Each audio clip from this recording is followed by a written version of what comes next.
Says we're live. So let's see. Hello, hello, hello. We did something a little different. We're always doing something a little different this time. And I did an event, and I don't think it worked right. I don't think we're live. Worked There we go. We're live on YouTube. Okay. I don't know if it worked correctly when I set it up. So I'm going to do a little bit of housekeeping here and see. Okay, so it does look like We are live on YouTube. we are live YouTube in and Facebook. live in Facebook, live in YouTube. And then I wanted to see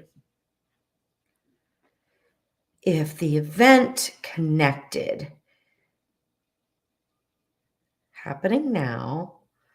So if I go there, oh, you know what, Jeff, you're going to have to, I can't do it. It shows me the admin page. Can you look on the salted pepper, look at the actual event? The salted pepper page. Mm-hmm. And see whether or not it links. See, it's so confusing. Okay, well, whoops. We did some, whether or not it links. Now you're going to have feedback. Wait a minute. Hang on. Okay. I see Linda. Oh, we have vanishing comments. I love that. Hi, Barbara. How are you? Hi, Linda. How are you? Hi, Sue.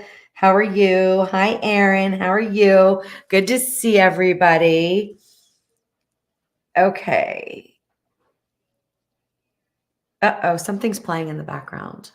That's your computer. My computer. I'll tell you, I don't know if I'll ever get the technology correct about this stuff.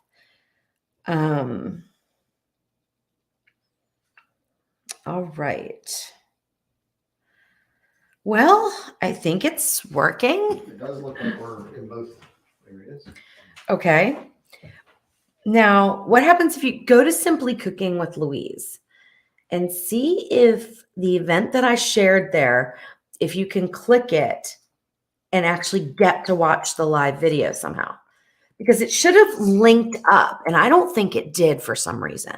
So while Jeff's checking that, I'm going to finish making my cocktail of the evening, which I have no idea if it's going to be, might be horrible. It's like my version of a chocolate covered cherry.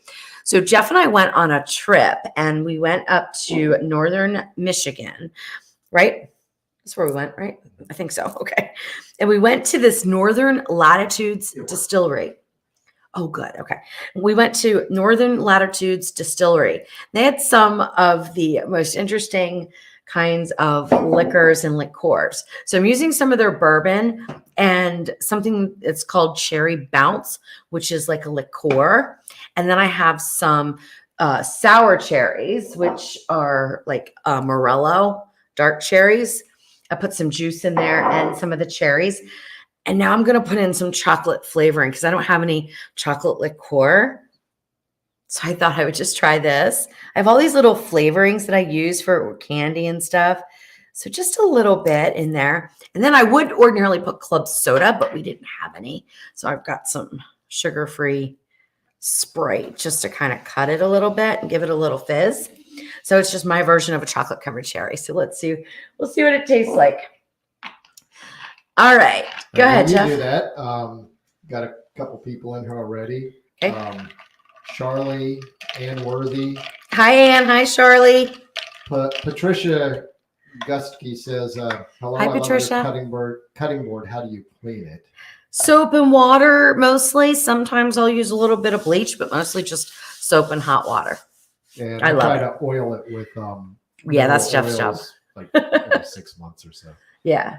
It's probably due. Again. John Freeze is here. He says hi. Hi, John. Tell Barry I said hi. And I got his email about the stewed stone fruit.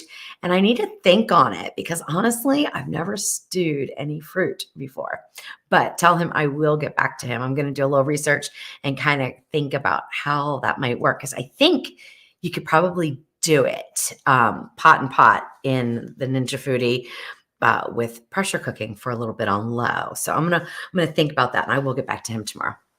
Okay, I'm just going to go down through Sure. the people who have said hi Okay. real quick because it's kind of mostly what it is. Okay. Barbara Thurston. Hi, Barbara. I think I Miss already. Vicky. Hi, Vicky. Linda Gordon. Hi, Linda. Sue Crickmore. Hi, Sue. Aaron Yance. Hi, Aaron. Hi, Aaron. Steve Gilbertson. Hi, Steve. Deborah Salkowski. Hey, Debbie. Christina Kidd. Hi, Christina. How are you? Mare Kimura. Oh, Mare. I was like, what? Kathleen Reichard. Hi, Kathleen. Raven Noir. Hi, Raven. Janine Nickel. Hi, Janine. Ellen DeRuiter. Hey, Ellen. Diane Sprung. Hey, Diane. Diane Duncan Key. Hello, second Diane. Euphemia Plain. Hi, Euphemia. Bonnie K. Grossman. Hey, Bonnie. Seeing a lot of new names and a lot of familiar names. Yeah, definitely. That's really cool. Dorothy Schilling. Hey, Dorothy. Trisha Friedman. Hey, Trisha. Teacher for Life 06. Hello, Teacher for Life. I have two teachers in my family, my mom and my sister. So she's been binge watching. She recently bought a Foodie XL and she's been binge watching. Cool. Very cool. I hope the videos are helpful. Linda Moffat. Hey, Linda. Norma Walters. Hi, Norma. Robin Watchman. Hello, Robin. Esther Rusnick. Esther? Oh, yeah. Hi there. How are you? Amy Lang. Hey, Amy. Lois Jackson. Hello, Lois. Diane Duncan Key says, love the color of your cabinetry. Thank you. Yeah, when we were redoing this, well, it's actually a build out because this is a studio kitchen, not my home. And I really fell in love with the color. You know, it's a nice warm gray. It's got some pink undertones to it, but I don't think that's too much. I really like it. Like it a lot. Let's see. Oh, Raven Noir says, I'm from Michigan. Well, we had a wonderful time in Michigan. It was our favorite state on the whole trip. It was. Yeah. We did a whole bunch of states and we loved Michigan. We especially loved Northern Michigan. Like it was beautiful there. So Destin Sansbury, I don't know if we said hello yet. Hi, Destin. Says, I need to know about your kitchen. Are they studios? Do you change your kitchens? Do you have multiple houses? Do your ovens work? My ovens work. I have one wall oven over there, which you probably can't see right now. I don't use it a whole lot, because I'm doing videos with the Ninja Foodie and the various appliances.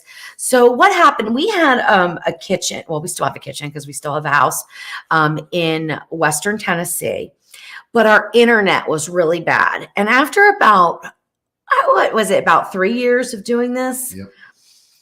I got a little tired of constantly having lights because what you guys don't see is like there's a microphone right in my face, pretty much. There's cameras and lights and cameras and cameras. And that was all in my kitchen at home. And it was like always at work, right? So I put out an online course and that did really well. So we took that money and we bought a second property where there was internet. So we're in Mississippi. So we work in Mississippi, but they border each other. So it's only a 30-minute drive. And this was the living room. And so the kitchen was not usable. We use it like for our coffee and stuff like that, but it was small. It was really dark and it wasn't going to work for what we needed to do. So we did this as a build out.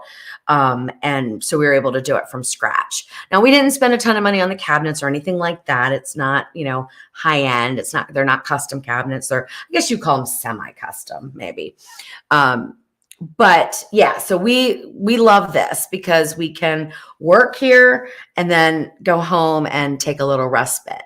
And we'll stay here sometimes 2-3 days, shooting, filming, doing Tasty Tuesday or the Q&A.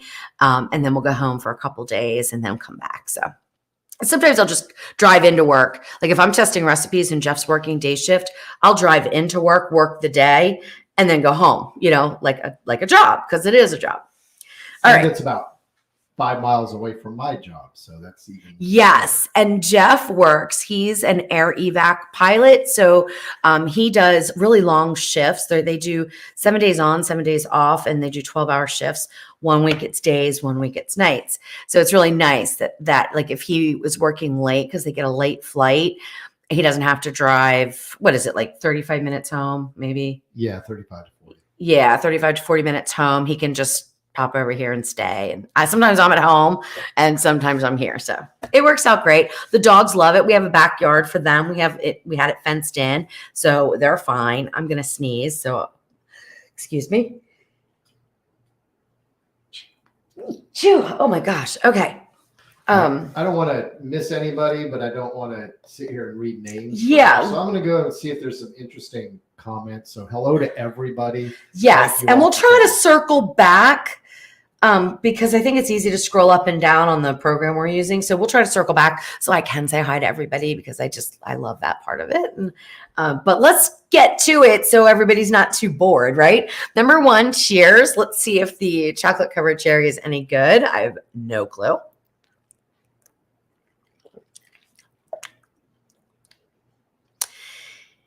It's good, but it tastes like a cherry. I'm not getting the chocolate. You want to try it? Yeah, I'll try. I'm not getting the chocolate flavor. A little tiny bit. Get out a little bit. So I think I would get a little bit of chocolate liqueur to do it with. I'm smelling a little bit. But it really tastes good. I mean, it's nice. It's a nice balanced drink.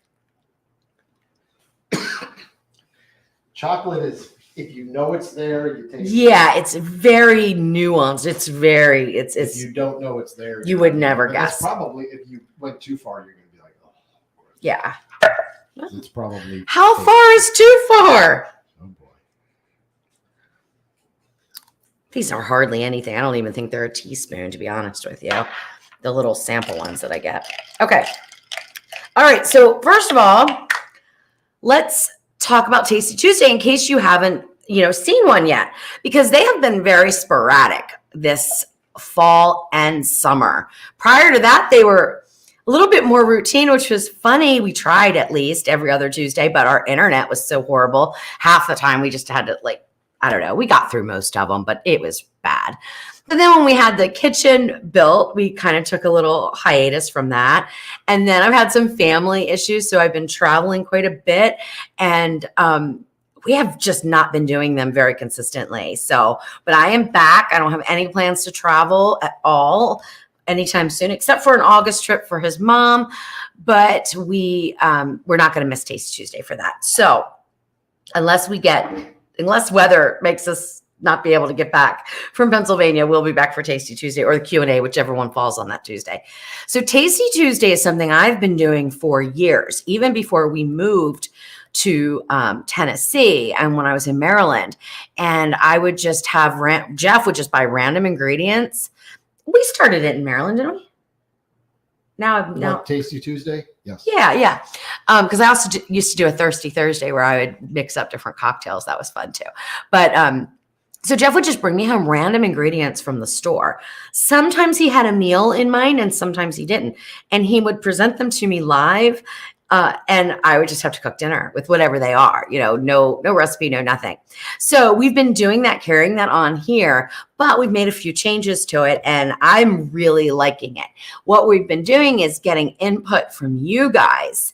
And you can certainly, if you have any kind of favorite recipe that you want converted to the Ninja Foodie, or you have just some random ingredients that you want to see me struggle with, you can email Jeff at jeff@thesaltedpepper.com, give him your ideas, and you can get on the list to be on a Tasty Tuesday. And I think we've got some built out now for several weeks, so it could be a while, but certainly email him. Well, a couple of the ones that I got are just suggestions for a couple ingredients, not a whole thing. So I'll take anything anybody gives me, and maybe we do maybe we do it.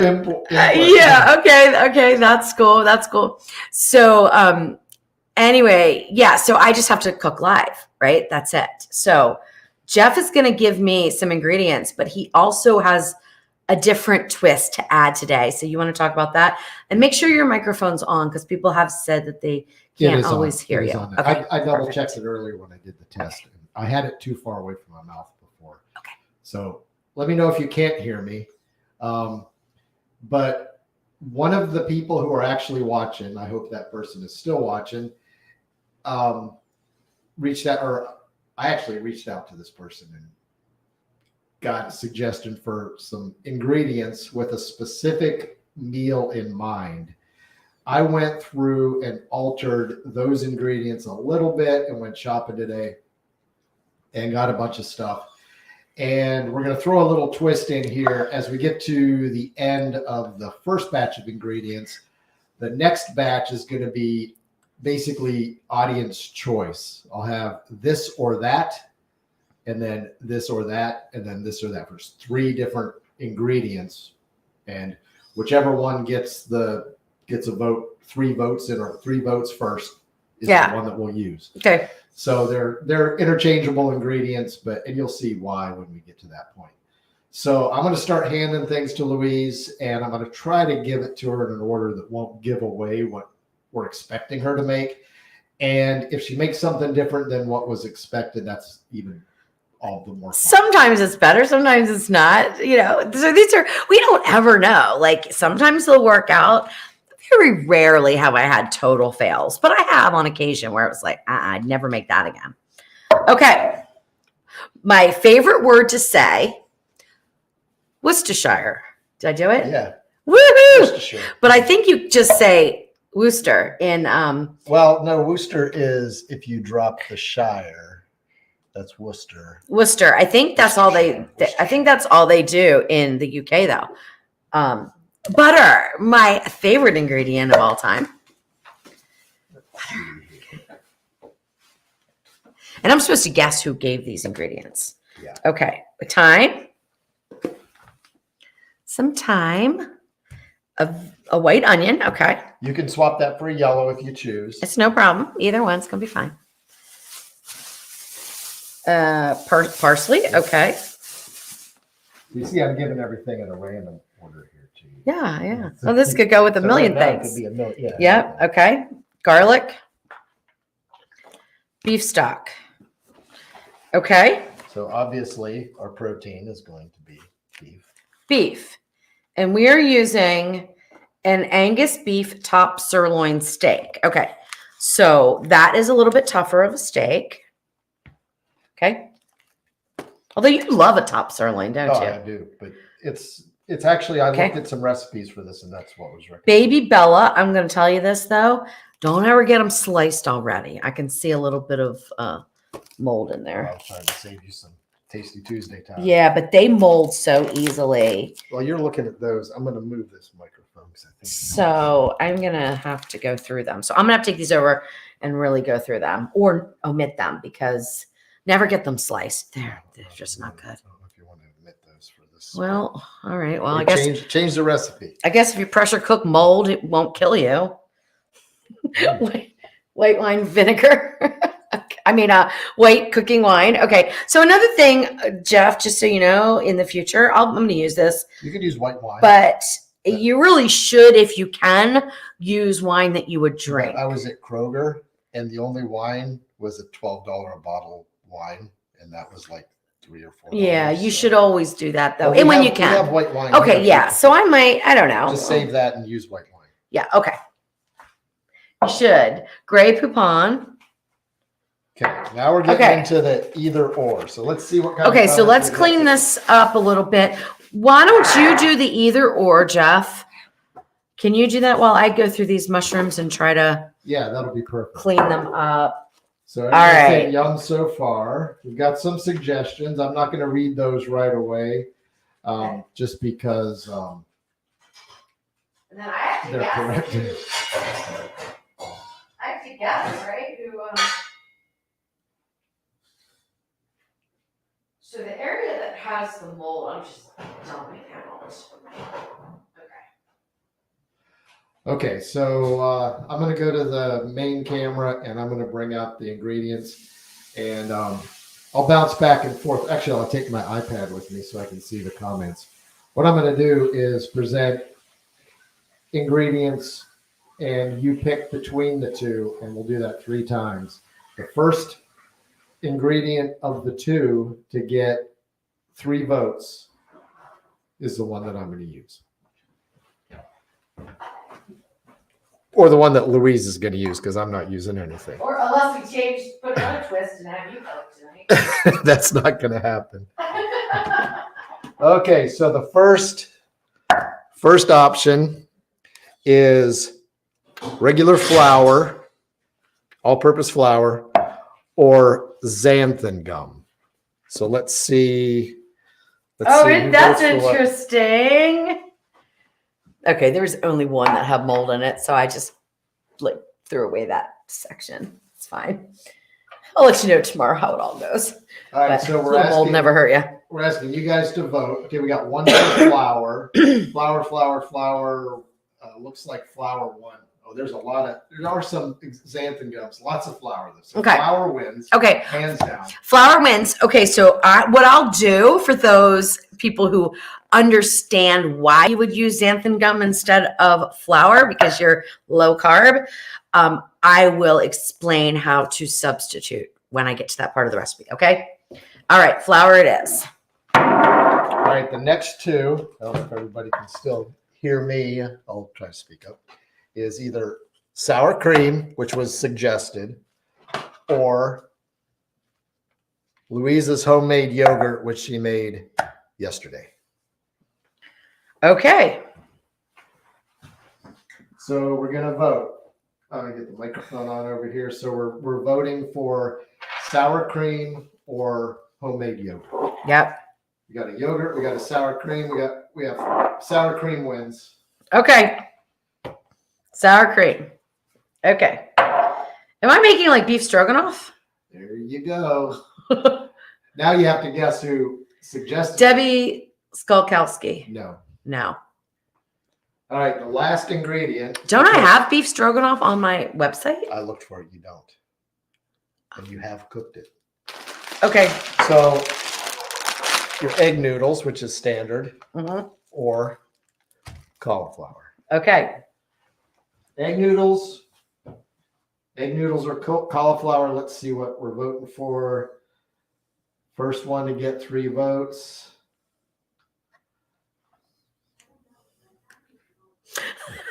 Our Alexa's going off. Noodles, and 1 rice. Nobody wants. Well, a couple cauliflowers came in late, but noodles. All right. So we're going totally right. traditional here. Okay. So we're doing traditional. Okay. So. Put the sour cream. The sour cream's over here. Let me put that away. Okay. All right. So before I get started, because this should be pretty straightforward and easy, honestly. Because I do have a recipe for it. It's in my cookbook. That's where it is. Uh-huh. But it's never been a video. It's never been a video, and I don't remember how I made it. To be honest with you, I have no recollection. That was years and years ago. And I have salt and pepper, right? Okay. So this is, huh? Are you going to try to guess who it is? Or are you going to do that? No, I'm going to try to guess who it is. It's not Debbie. And it's nobody that's already done it, right? What do you mean? That's nobody that's already suggested. Right. Okay, I need a hint. Well, you don't get a hint. You get to ask. I don't get a hint. You get to ask questions. Yes, no questions. Okay. It wouldn't be this person. I'm just going to say Brittany, but it's not. No. It's not going to be her because I happen to know that she's not eating this way right now. Boy, oh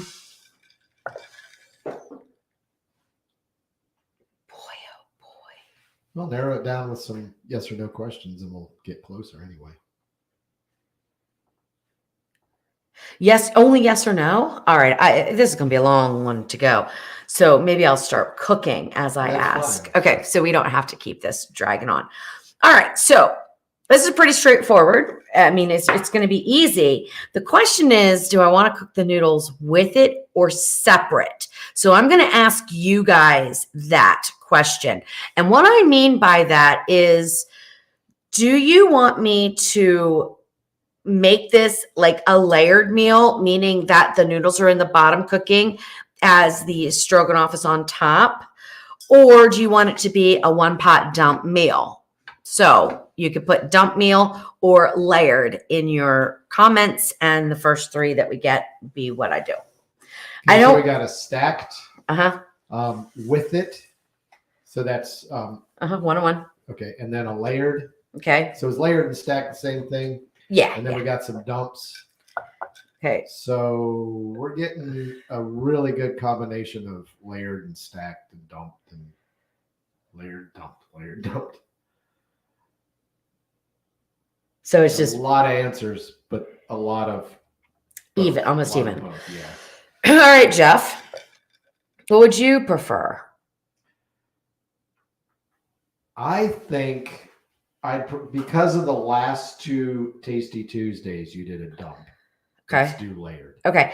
Let's look at my flavors of fall recipe. Okay. And I'll let's pull that. see if it's Are you gonna pull it? I think I have it on my phone. Yeah. Okay. Let's see what I do there. I'll do the opposite.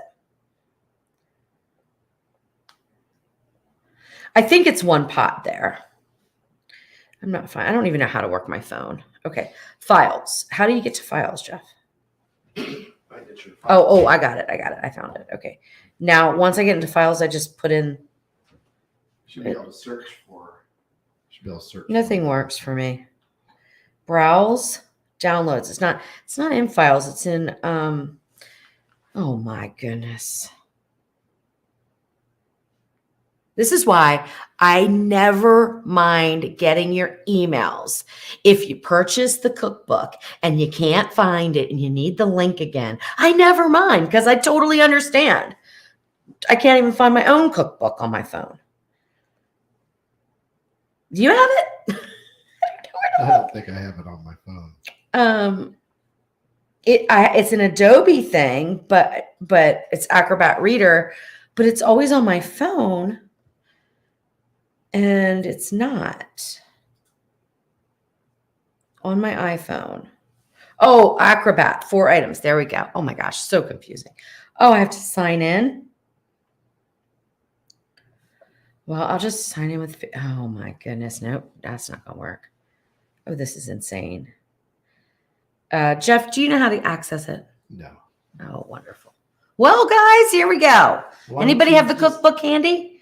Why don't you just do it? Make it up. Well, because I would like to do it opposite, right? I've never had to sign in before. All right. We'll do Skyfocal. Continue. Okay. Password. Okay. Continue. Oh my gosh. All right. Let's see. Oh, okay. It's opened up now. All right. That was.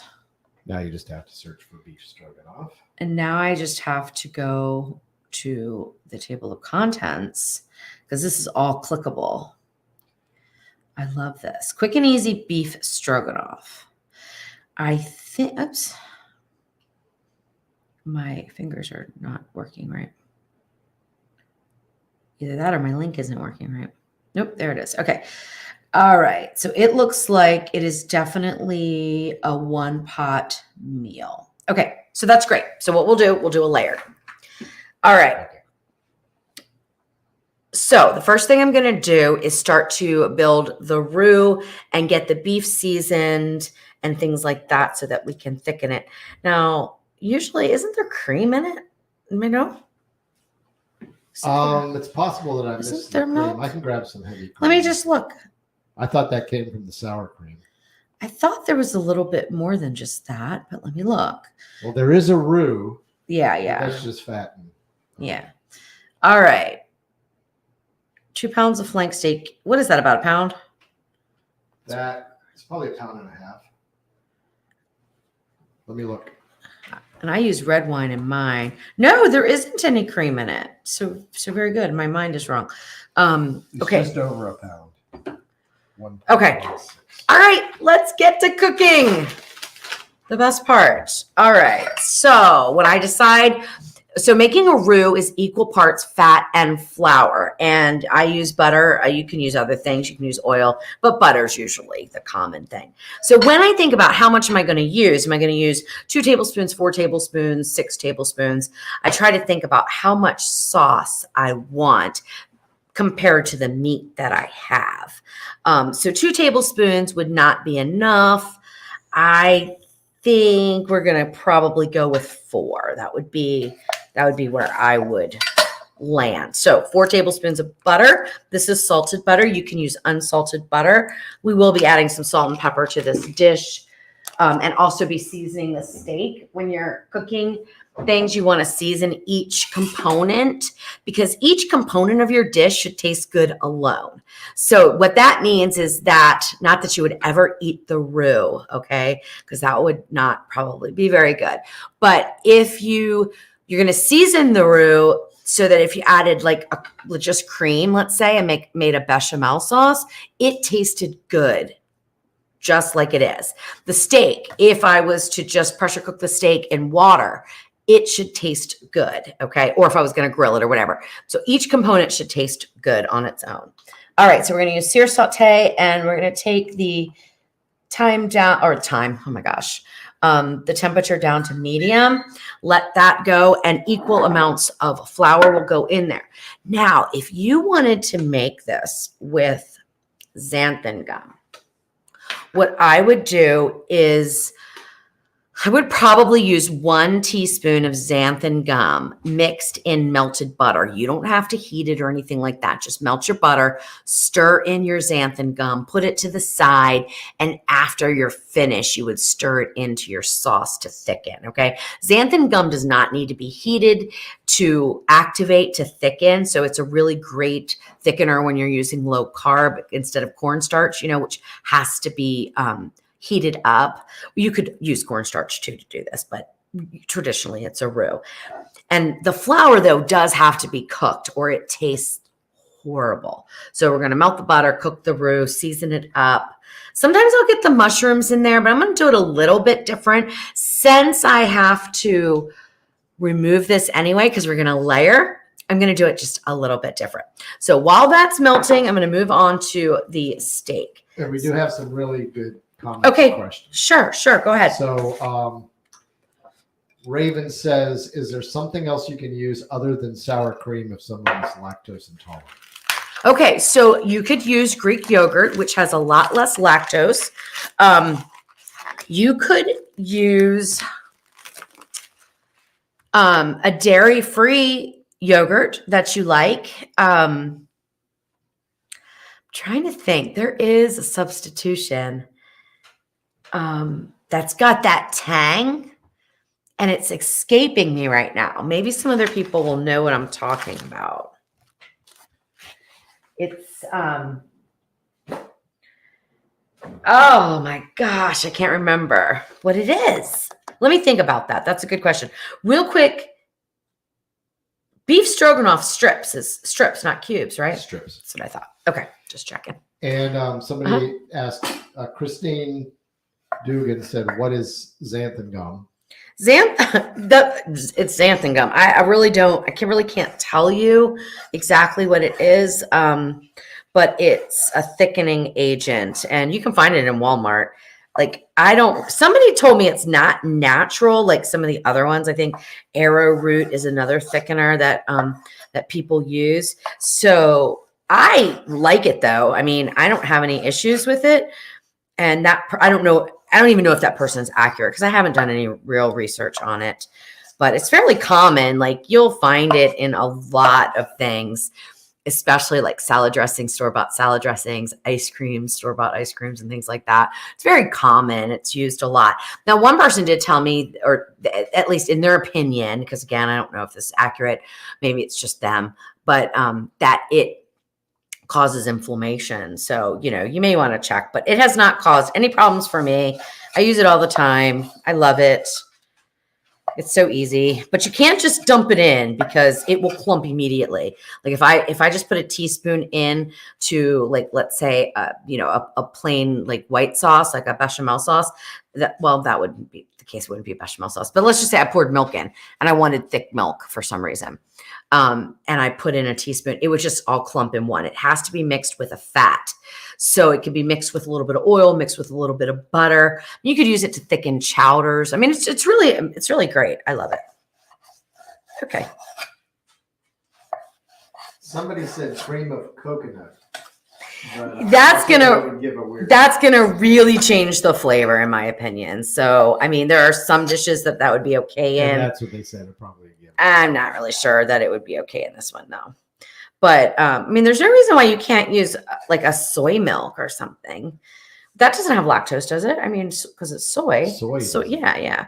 So you could use a dairy-free milk. I mean, just one that you like and can tolerate. I don't see why that would be any different. I mean, the flavor is going to be a little bit different, but if you're used to drinking it, it's going to be fine. Kathy Yanes said she just bought the cookbook. Oh, thanks.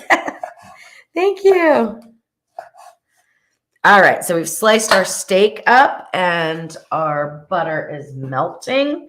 So let me get another tablespoon and put in 4 tablespoons of flour and make this roux. I'm not really exact about this because it really doesn't matter. You can, it's just equal amounts, and I go by looks a lot more than exact measurements, especially if I'm not cooking for a recipe. Like, I don't measure things out like I do for a recipe. All right, and then we're going to mix it together.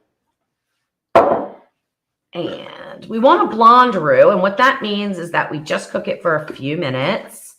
So once all the flour is incorporated with the butter, and you can't see any flour whatsoever, if you can see flour, you want to add some more butter. But usually if you go with the equal amounts, you're going to be just fine. And it's kind of like, I don't know, it's kind of like a thin paste maybe, that's the consistency you want. And then you want to cook it for about 2 minutes, which cooks out the flour taste. I'm going to go ahead and season it with a little bit of salt and pepper. I'm not going to measure this because it really doesn't matter. A pinch and a pinch of salt will be fine. Interestingly, people are saying that goat's milk is a good, and goat's milk yogurt. I don't know if goat's milk doesn't have lactose or what the deal is. I don't know. I'm not sure. I've never been lactose intolerant. Oh, Callie, I'm so sorry, sweetie. I've never been lactose intolerant, so I'm not sure. All right, once this cooks for a few minutes, I'm going to go ahead and take the roux out because since we're going to layer, we don't want the roux in with the pasta, which is going to be on the bottom. We're going to go ahead and assemble everything in here. What I'm hoping is that I can fit everything in here, but I think I can. I don't think it's going to be too much. As long as you can get the mushrooms and the steak. You can get the mushrooms and the steak in there. Yeah, I'm going to saute them just to get that flavor and season. And we're going to put in, we're going to deglaze with the wine, which I'm going to need. So we're going to do that step. This will be a 3-step process, but, not too bad. Not too bad. All right, I'm going to season the beef. And what I'll do for that is a half of a teaspoon of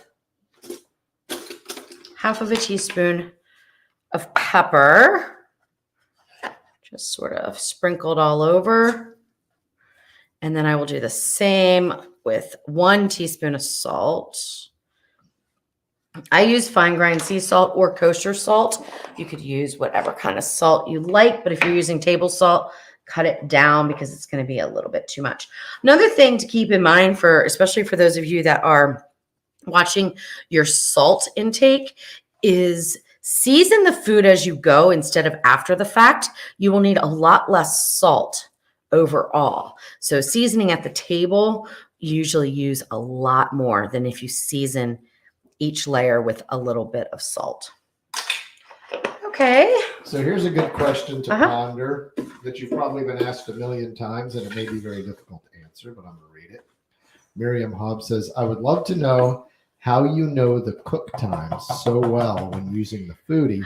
I always have to look up cook times for meat. Is there some sort of rule for all meats?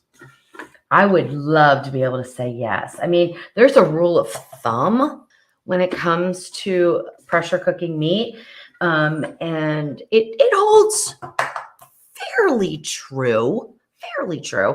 It is, you reduce the time by 2/3. So it's 1/3 of the time that you would cook on the stove, like braising, things like that. So like If it takes 6 hours on the stove, you would reduce that down. It would be like 2 hours, but it doesn't always take that much time in the pressure cooker. Depends. So there's no real answer to that.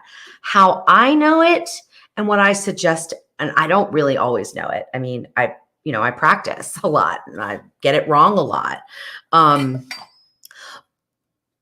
Okay, there's 2 ways for me to answer this. The way that I got familiar with pressure cooking times was by looking up different recipes on Google for the same exact cut of meat that I was using and the same outcome that I wanted, because that's a big difference. So like if I wanted this to be shredded, okay, like for shredded beef tacos, I would do a totally different cook time than if I just want it tender for beef stroganoff, okay? So it'd be different. So I always look at recipes that are the exact same cut and the exact same outcome. Then I look at 3 of them and sort of average it together, and then I take off a few minutes, okay? If it's an hour pressure cook time, I usually take off like 15 minutes. If it's, a quicker 5-minute pressure cook time, I'll take off 1 or 2 minutes. And that is because I find that a lot of people overcook everything.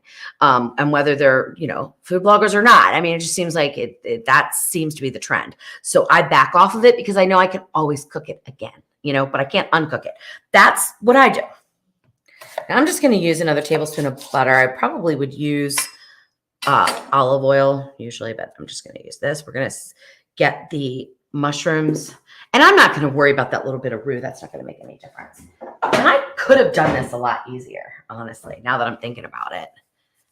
I literally could have sauteed the beef, the mushrooms, the onion that I didn't cook, and I could have just put in the flour and just done it all in one. But I did the roux instead. It's fine. Either way is fine. All right, we're going to get the meat in, let that start to saute a little bit, and then let me clean up my cutting board, which is another thing I should have done. I should have done vegetables first, meat second, so I didn't have to stop and do this process. But anyway, Jeff, you want to grab me a new cutting board? That might be just easier. Just put it on top of here. You could flip that one over. Oh, I could flip it over and put all the germs on the counter, right? That's okay. That's okay. We clean. Voila. All right, let me wash my hands to get the meat goop off. And I forgot about the garlic. I'm talking too much is what I'm doing. That's what's happening right now. All right, Jeff, I'm going to turn that over to you to maybe I'm go back. follow something just real quickly. Somebody said xanthan gum is dangerous for dogs. Very good to know. Good to know. Good to know. I wonder why. I don't know. Chocolate's dangerous for dogs too. Yeah, definitely. So Colleen Wolf says she does the same as you. She basically undercooks, and then you can always cook longer. Yep. When in doubt, undercook. Colleen says, since I found you, it's made my kitchen experimenting so much more fun. I love playing with recipes and making them my own. That is awesome. That's like my favorite thing to hear of all time. Let's see. Raven asked, have you used pink Himalayan? She loves it. We did buy some, and I didn't really see any difference, so I don't use it. It's salt. I use a lot of salt, so I'll tell you what I am probably going to switch over to. And that is, what is it? Is it Diamond? I think it's Diamond Kosher Salt. Let me look. Because I love the feel of it in my fingers when I pinch salt. Like that's a pastime of mine. Yeah. So I'm a huge Sam's Club buyer, right? Because I cook so much. So I always get the Members Mark sea salt. They were out of it for a while, and I had to try some other types, and I was not happy at all. But I got some Diamond Crystal, which I have to order. I can't even find it here, so I have to order it. And I love it. It's a little bit flakier, and I really love it. I really do. So I may be transitioning over to that.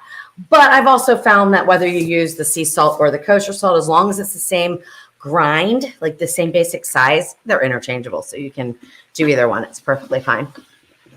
All right, Jeff, can you grab that wine? Yeah. Any specific wine that you want? Just a white Just wine? a white. I don't have any Chardonnay, which is good because I don't like it. I'll So grab you a just- couple different. You can- yeah, just a white wine will be fine. All right, let me get these onions in here. I know this is like taking a long time. It's because I'm talking so much.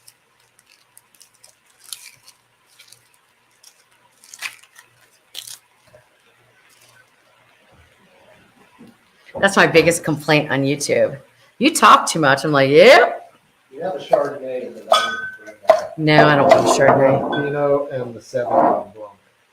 I'll use the Pinot. I usually use red wine actually in mine, but I don't think I even have any red wine. And whoever it is that I don't know yet, because I have not figured it out yet, said white wine, right? It said white wine. Yeah. Which I I don't haven't. even know if that was in the list of ingredients, but when I did Google to see how other people made it, white wine came up. Okay. Continuously. I've got to still guess who brought these ingredients. All right. Are they YouTube follower or Simply Cooking with Louise? Definitely, I'm pretty sure YouTube, but probably both. I think, honestly, I'm not sure. Do I know them personally? Yes. I know them personally. Not in person, like you've never met them in person. but Oh. Talk to them. I mean, you've communicated a lot. So I've communicated like privately, like in messengers and stuff. Yeah. Stacia? This No, doesn't seem like somebody actually guessed that, but no. it wasn't. yeah, because this doesn't seem. I just don't. This doesn't seem like a dish that she would. It's funny. You're going to be really surprised, I guess, when you find out. Yeah, I'm not even sure I'm gonna like figure this one out.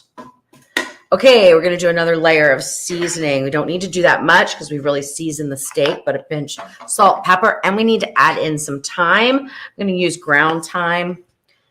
I'm not ground thyme, dried thyme in leaf format. Now, whenever I'm using thyme in a recipe, try to be pretty careful with it. Like I would not use like a whole tablespoon. I mean, of course, I would not use a whole tablespoon, but I think a half of a teaspoon would be good. And I never finished answering that question. How do I know that cook time? So the other second part to that I did want to mention, because I think it's important, is, and I can turn this up to high to get it going. If I can see. Okay, so this person has told me that they are on all the platforms. I love that. Who would want beef stroganoff? I'm trying to think. I wouldn't even go at it that way because that's not gonna help you. Okay, I'm still thinking about it. Now, I love that these are all like twists now. It makes it so easy. All right, I got to do my garlic. I'm going to mince the garlic for this one, which is not something I often do, but I'm going to. So also the other way that I kind of think about timing is I think about how well worked the muscle is of the animal, the cut of the meat that we're eating from the animal, okay? Because the heavier it's worked, the tougher it is, the longer it's going to take to cook, okay? Now, it's not always true. Sometimes, even if it's tougher, sometimes a quick sear is better if you can slice it thin across the grain. That's usually true with some beef cuts. But for the most part, if it's a heavy worked muscle, like the pork shoulder, give me a beef one, beef brisket, that's heavily worked, right? Yeah. Chuck roast. Well, the shank that we used The shank. earlier or this week. And on a pig, the pork shoulder, it's not the butt, but there is a cut back there. I can't remember what it is. Then on a chicken, nothing's really worked. If you've ever had chickens, they don't do too much, but their breast, more than anything. the legs more than the breast. So they usually take a little bit longer. So that's kind of how I think about it too. So I think about brisket and pot roast and stuff is in the 60-minute mark of pressure cooking, unless you cut it and modify the ingredients. That's how I can get a pot roast done in 30 minutes. I cut it into large chunks. And so each chunk is smaller, it cooks faster. So you can modify ingredients too. That's very helpful when you're trying to do something like with a layered meal, like a 360 meal. You can, and you have different cook times for things. You can modify the ingredients so that they cook at the same time. So for vegetables, if they're quicker cooking, the bigger they are, or like if you keep them whole, like you put in large florets of cauliflower or broccoli, or even a whole head, it's going to take longer to cook than if you have them in small florets. So if you have a longer cooking protein or a longer cooking starch, like, I don't know if you could ever do it for 30 minutes though, or 15 minutes, like for brown rice, but you know what I'm getting at. You can change the size to change the cook times. So that's what I think about all the time when I'm starting to test a recipe.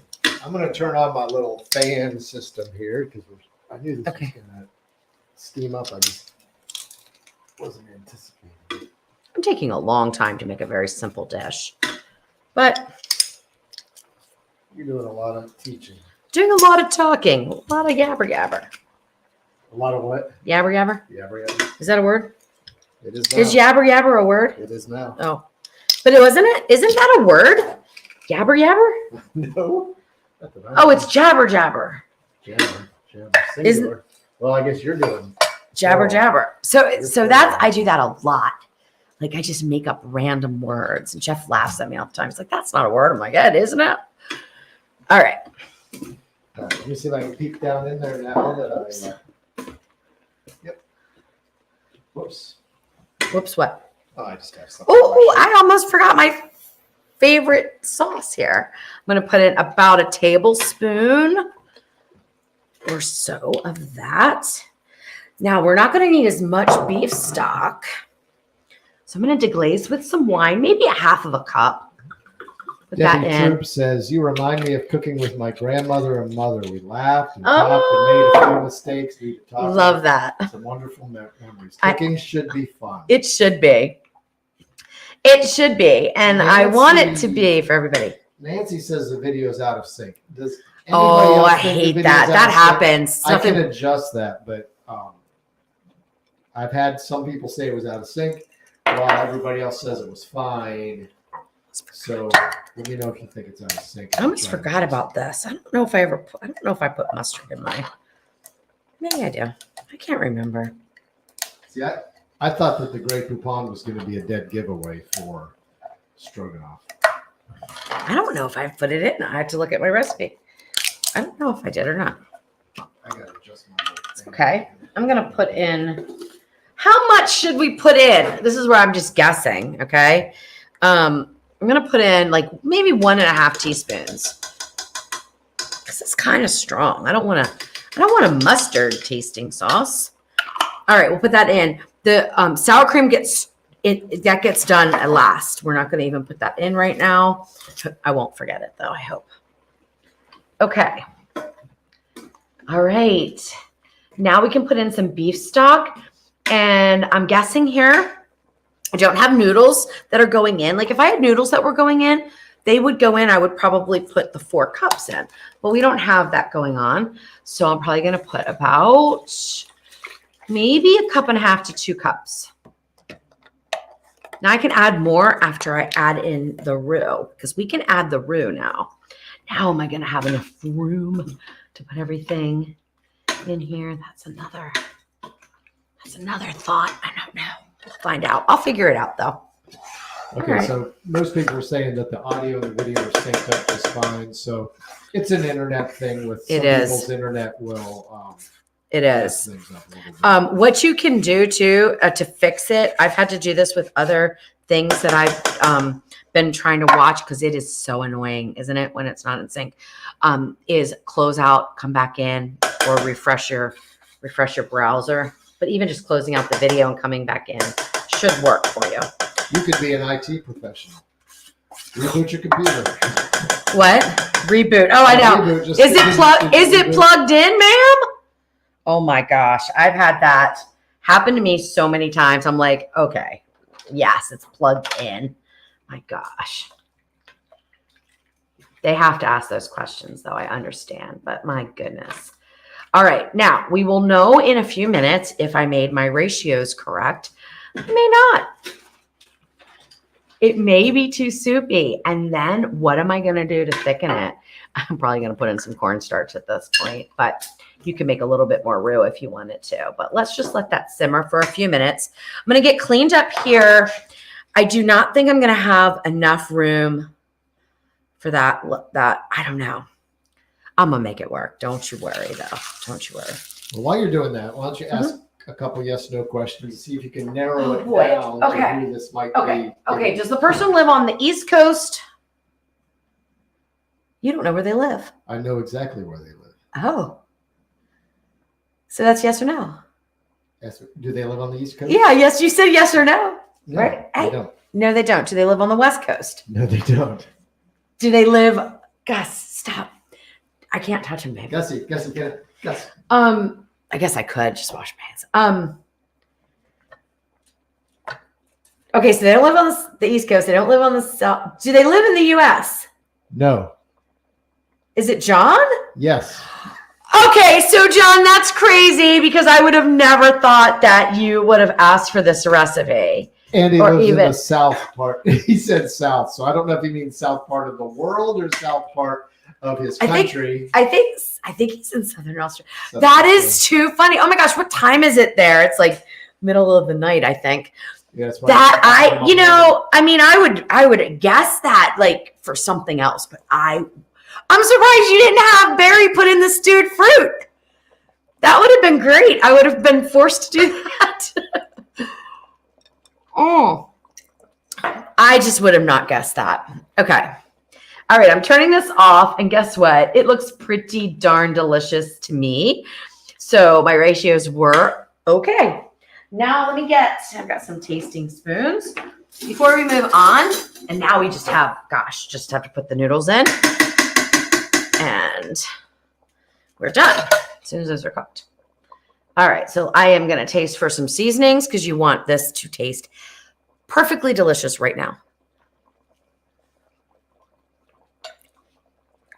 I think it needs some salt, but I'm gonna ask Jeff because we like to talk about seasonings.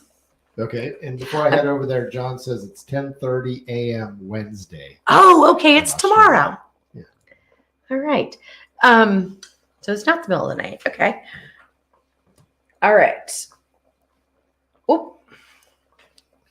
So I think it needs some salt. But I think I put too much mustard in. So I'd back that off, wouldn't you? I wouldn't add salt. You wouldn't add salt? No, it's salty enough. Pepper? Nope. It's delicious. You think once the sour cream gets in there, it'll be Absolutely. fine? Okay. Do not add more salt.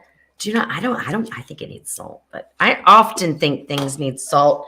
And so Jeff is perfect for bouncing that off I'm the of. salt mediator. He's the salt mediator because I probably would use too much salt all the time. All right.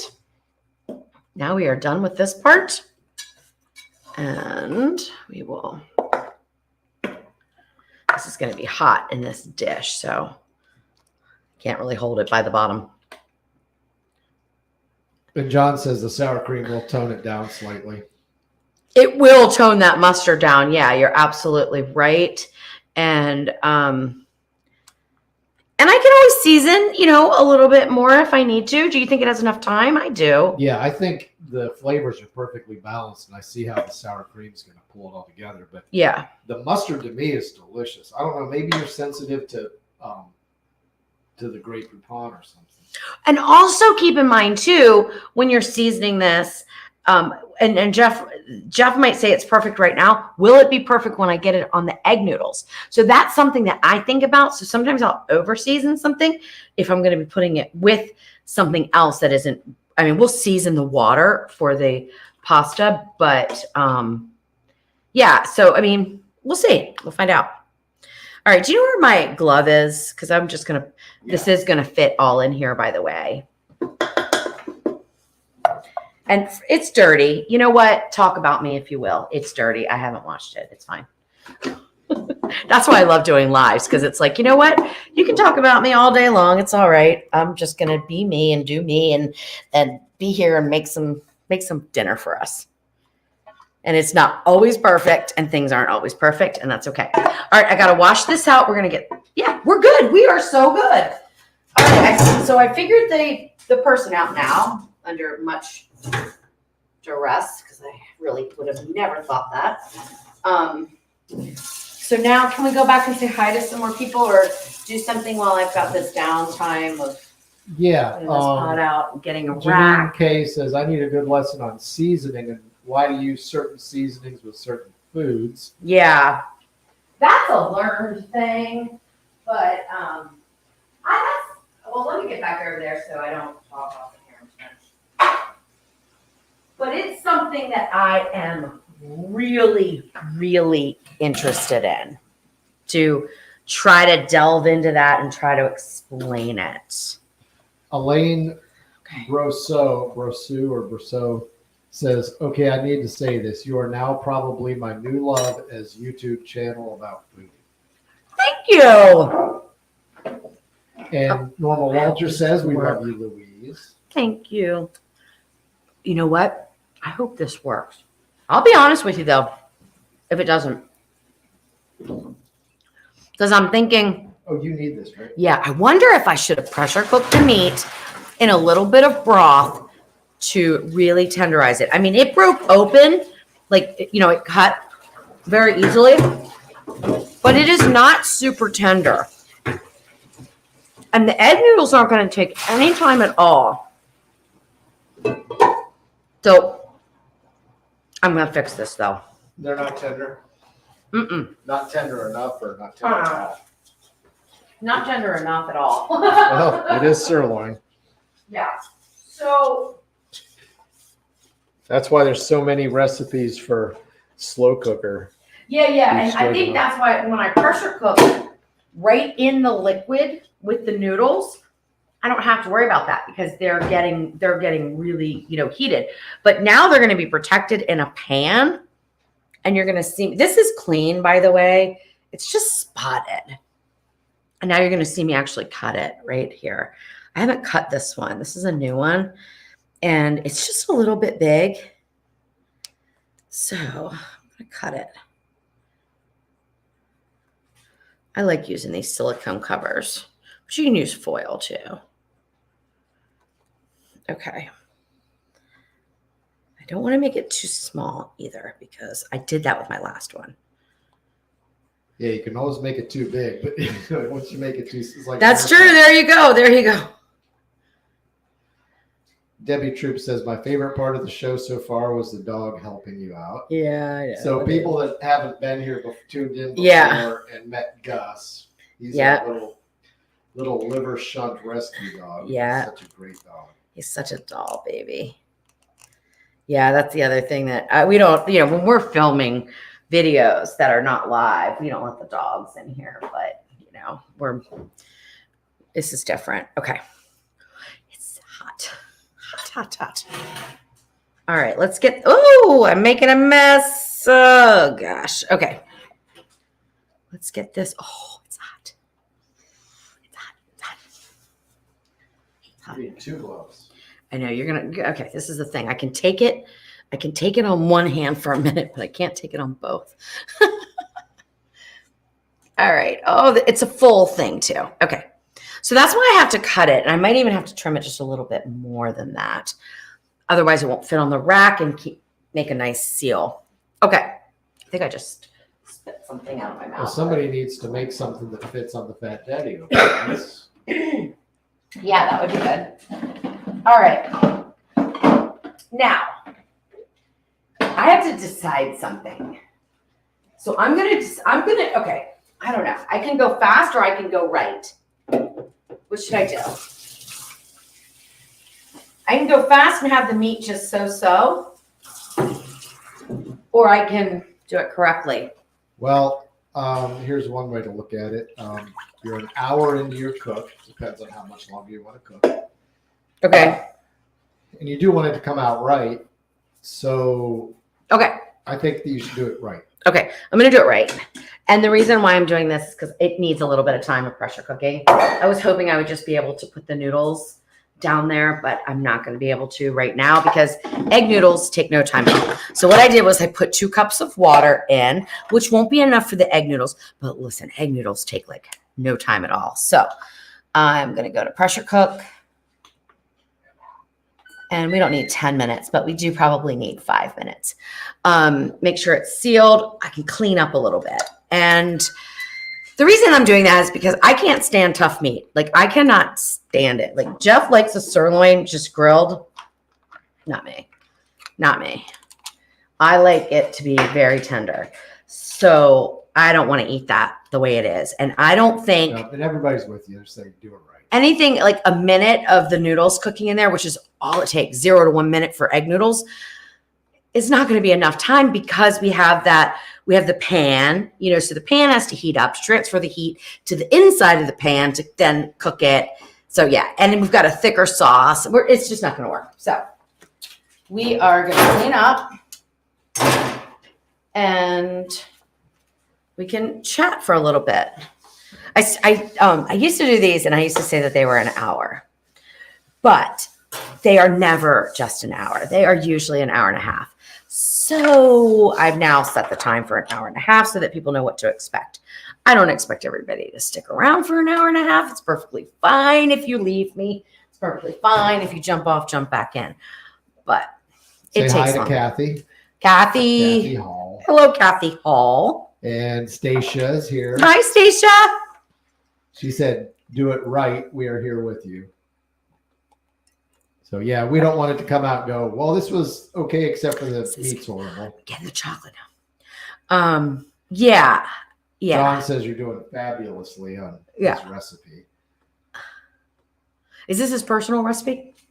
No, he gave me a list of ingredients. I added some from what I found. Very cool. So, John, if it's not too much trouble for you to type in, this is so interesting that this would be a dish that you're interested in. So, is there any backstory on that?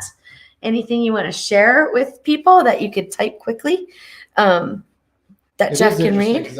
I don't know if it's a Russian dish that's then been adopted by Americans and Americans added the noodles. I think so. But then we got an Australian recommending it, so it's kind of cool. Yeah, and it's just, I don't know. I mean, I love old-fashioned food, but beef stroganoff to me is kind of an old-fashioned dish, and of course I love it. I love old-fashioned food, but not everybody does. Well, I guess enough people do because that's my recipes are mostly, older fashioned food, the good old days. So let's talk about what you could put it over because Christine Dugan said it's good over mashed potatoes. It is so good over mashed potatoes. Oh my gosh. I want to make you guys my mom's famous fried chicken livers with an onion gravy that goes over mashed potatoes. Oh.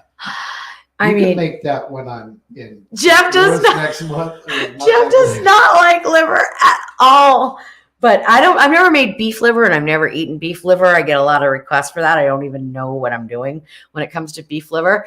But chicken liver, oh my God, so good. But it has to be done in a certain way. It has to be done in a certain way. She pan fries it. She batters it, pan fries it, puts it with this gravy. Oh my gosh, it's just amazing. I'll have to get the recipe from her. But yeah, this beef stroganoff's good with rice, pasta, egg noodles, preferably. I wouldn't serve it with spaghetti. I think egg noodles has that texture that, I don't know.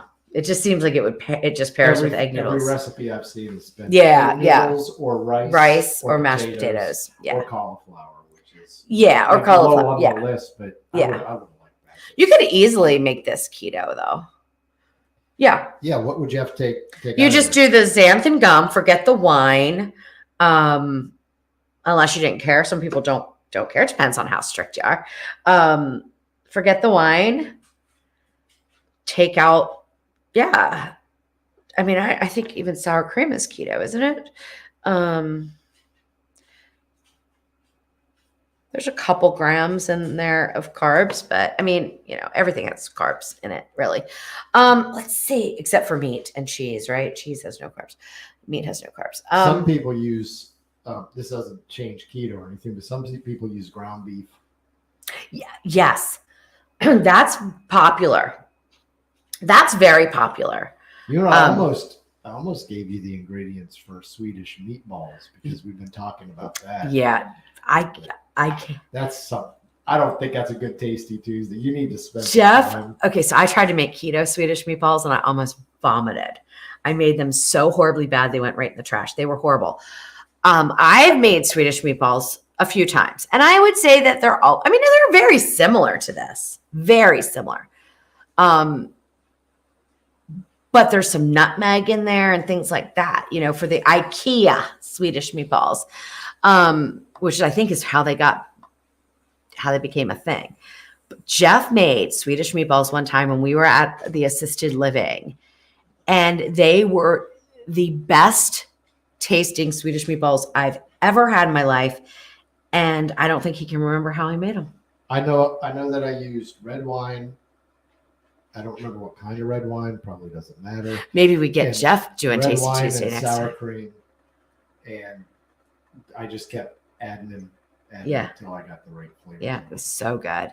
Oh my gosh. You think you used red wine instead of white wine? Probably because I would have. I used red wine. Because I had red wine there, not white wine, probably. Yeah. It was oh my gosh, so good. So good. All right. Do you want to go through so I can say hi to people while we're just waiting for this? It should be preheated pretty soon. Yeah, I'm going to go through, and if I miss you, I'm sorry, but I'm just going to kind of grab some names that I haven't seen before and stuff. Angie Wise Fool, she says, "Hey, Angie." I call this one of my grizzly bear dinners comforting. Also, I made the chicken livers, potatoes, and gravy last week with no salt, sweet peas. I used mushrooms for the gravy. Mushrooms for the gravy. Can you? You mean like pureed, like almost a cream of mushroom sauce? And are we talking about keto? Or are we just talking about how she made? Because she might have just put in mushrooms in the gravy. Yeah, Angie, what do you mean by that? Because that's interesting. Yeah, it is interesting. Arlene Ogle said, I had Swedish meatballs tonight. They were not as good as I was being lazy and made it with McCormick's. Would not advise that. They were so bland. Yeah, you can spruce those things up though with a little bit of extra spices. So my mom does that all the time. I mean, I think the McCormick Swedish meatball mix is like the powdered gravy thing, right? That's got them in there and you mix it with milk, I think. And my mom, growing up, she didn't use too many packets of things, but when she did, she would always doctor them, she said. Like she would doctor baked beans. So she would get cans of baked beans and doctor them up. And oh my gosh, you would never know that it started with a can. So she doctored everything and it was delicious. She was a very good cook. She still is a good cook. Just she's in her 80s now. So she cooks differently. Like one time she said, Louise, I made the best mashed potatoes the other day. And I said, really, Mom? That's awesome. And she said, yeah, they were instant. I was like, what? My mom bought a box of instant? Like that would have been, no, we had no desserts in our house. We had the bread was homemade. Like we had none of that stuff. It was, I love it. I think it was great, but yeah, none of that. I'm like, you used a box? What? And she loved them. I cannot stand instant mashed potatoes. I don't care how much doctoring you do. I'll notice immediately, like if you go to a restaurant, and some even higher end restaurants will sneak them in sometimes. I'm like, oh my gosh, no, those are gross. But she loved them. So, hey, good mom. They're easy for you to make. But when I go there, I make her a whole bunch of mashed potatoes and then freeze them. She loves those. All right. Somebody said, did I hear your foodie beep when pressure cooking started? Yes. And I'm going to do an immediate release. And the reason why I'm going to do an immediate release, even though it's meat, is because it is in a sauce. It is covered and it's not going to make a difference. So we're going to do an immediate release. I'm going to need to find another glove. I think I have 2 clean gloves over there, so I'm going to have to grab those. And then take the rack out. We'll put some water in, and I'll get the water, and we'll put the egg noodles in, and then it'll just be a minute. I don't even have to pressure cook. I could really use sear saute, but it's going to be the same difference in time. So I'm just going to go back and pressure cook again. Okay, so I won't ask any questions while you're over there. Oh, you can. I can think about the answers. Okay, so let me see where the questions were. Oh, I know somebody had asked about, do you prefer the new Ninja Foodie or the old Ninja Foodie, and mentioned that they saw that you were using the old one. Yeah. What else was I going over there for? Gloves. Right. I got over here. I'm like, what? That's like over here for. Well, I don't see them, Jeff. And I know I have a brand new pair. Somebody who goes by the moniker I Love Cats says, this is my first time catching Tasty Tuesday live, and it's so awesome. Cheers. Oh, wonderful. Cheers from Canada. We have not done it a lot only a few times on YouTube. I can't find my gloves. So, you know what? Yeah, maybe 3 times on YouTube. And we haven't done it in a couple months because we just been because I've been so busy. So to answer the question about the Ninja Foodie, it's kind of an interesting answer because it's a non-answer because I don't really have a preference. I use this one for camera more than the other one because it's easier for me. I know where the buttons are. I know how to work it. I don't have to lift the lid across. It's very awkward for me to face the newer models towards the camera and cook naturally. I feel like I can cook naturally in this. So it doesn't make it look cumbersome. Whereas I feel like when I use the new model with the one lid, it's cumbersome. But you're getting better at it. I am getting you better. You had a hard time with this one being faced away from you when you started. Mm-hmm. But it was the only way that we could do it Yes. so that you could see. Yes. So I'm getting used to it. But I like what I know. I mean, isn't that true for everybody? We like what we know. And so I gravitate towards this for camera. But guess what? Anytime I go to cook anything for Jeff and I, or is it Jeff and I or Jeff and me? It's for Jeff and me. For Jeff and me, because it is Jeff and me. Take out Jeff, cook for me, right? Mr. English. I call him Mr. English. He always corrects me. So for Jeff and me, I always go towards the other one. I love the one lid. All right, let this go, and then I'll tell you a little bit more. Because I could talk all day. So Tammy Menard says, I love Tasty Tuesday. First time here and want to see you again. I'm going to turn your microphone off for just a second. And because mine's probably not going to pick up as much of that. And she wants to see you again. So I wanted to mention to Tammy that we're on every other Tuesday if we do it. And we're probably not going to miss too many for the rest of the year. We just had a busy couple months. And what is the drink?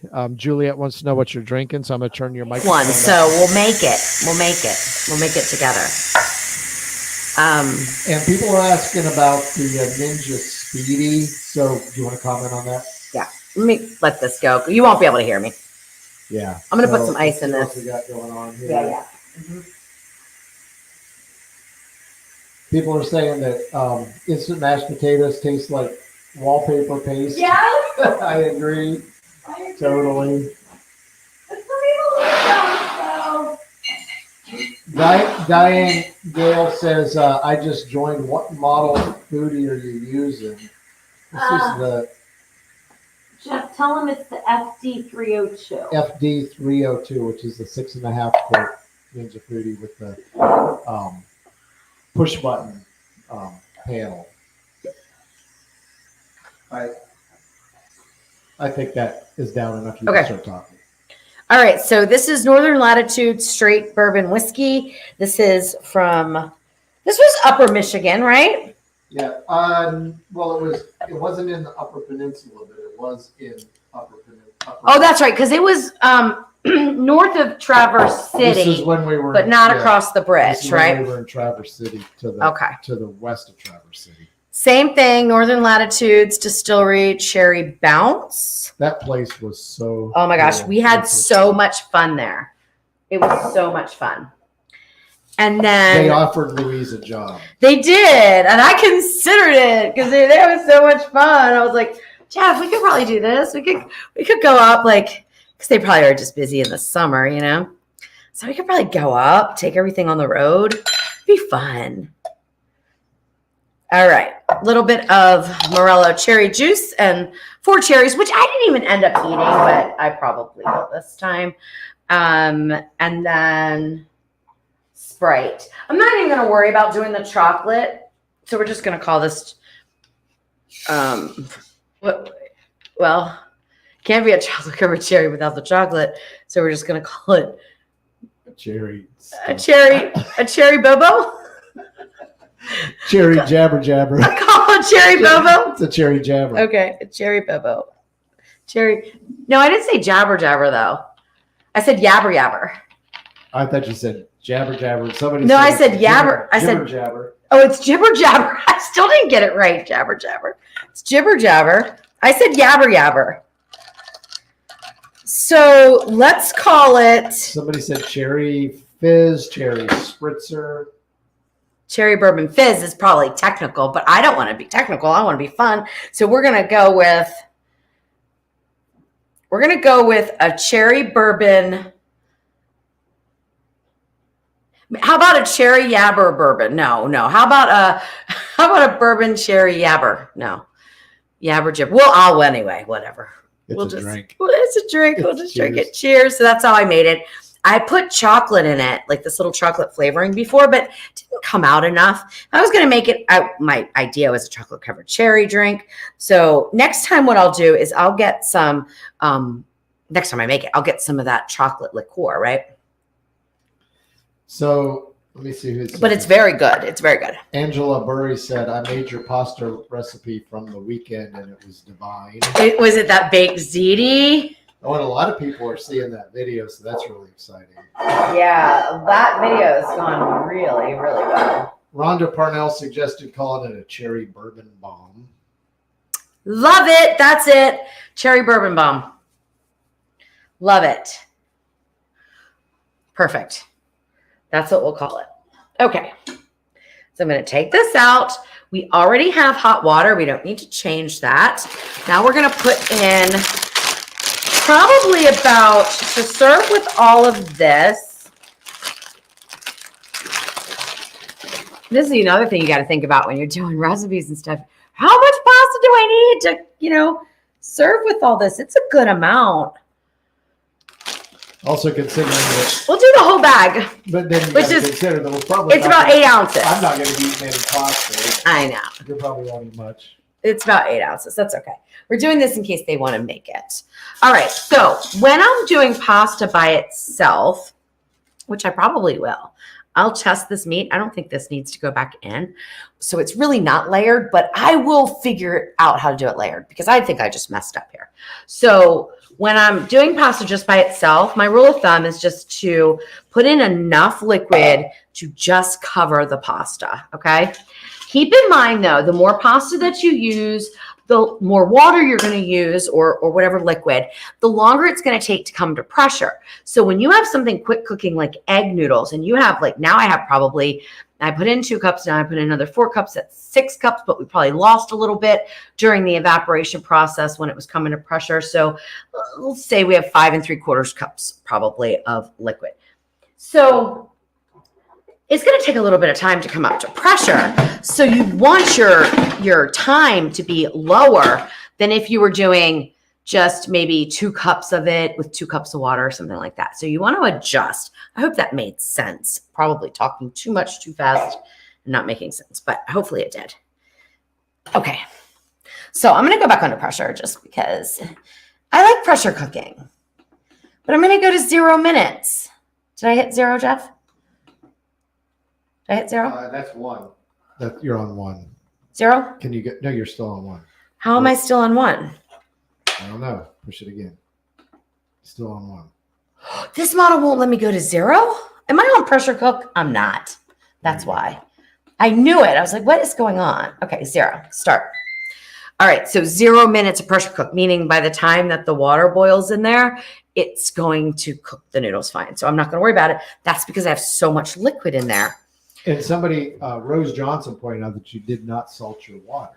Oh, It's not too late to open it. it's not. You're so right. Thank you. Thank you so much. You should always cook your pasta in something that's like seawater, okay? You're not going to, now I would never put that much salt. That's like 2 palmfuls of salt. I would never put that much in if I was doing this as a 1-pot meal, or you're just going to taste salt everywhere because the water absorbs. But it's not going to be the same because we have so much water in there. It's not going to oversalt it. We're going to be okay. All right. Oops, I turned it off instead. You haven't done that in a while. No, I haven't. I did that when I made my barbacoa. Barbacoa. Yeah, remember that video I made with the barbacoa? Oh yeah, we never published that, did we? Of course not. That It was just so nothing funny. But mistakes. Oh I my ended gosh. up like joking around that I was going to make a Pop-Tart at the end. Yeah. Oh my God, it was so funny. Jeff filmed a video. Was I out of town? Yeah, you were out of town. And I wanted barbacoa, and I thought, well, let me just. Yeah, because he was going to do some videos. I'm like, this is awesome. Go ahead, do some videos, and it was so fun. It's not easy. It's not easy doing the videos. Oh, it's definitely not easy. And I'm so visual. I was thinking the whole time I was supposed to be cooking, I'm thinking about what shots I have to cover what. So I was editing in my head as I was shooting. Yeah. And I was so distracted. I knocked something over and broke a glass. He broke. Oh, so the video's hysterical. So funny. But we never did put it out. All right. Let's see. So who was that mentioned the salt? I want to thank them again. That was mention the salt. Yeah. I don't remember. You just said the name though. I'm trying to get a piece of beef, but not a whole one, so I can test it. But the only one I'm grabbing is a whole one. So let's see. Oh, that was Rose Johnson. Thank you very much for that. Now look, that one's tougher. John, I might be screwing up your recipe. But I would not call this a successful recipe, to be honest with you.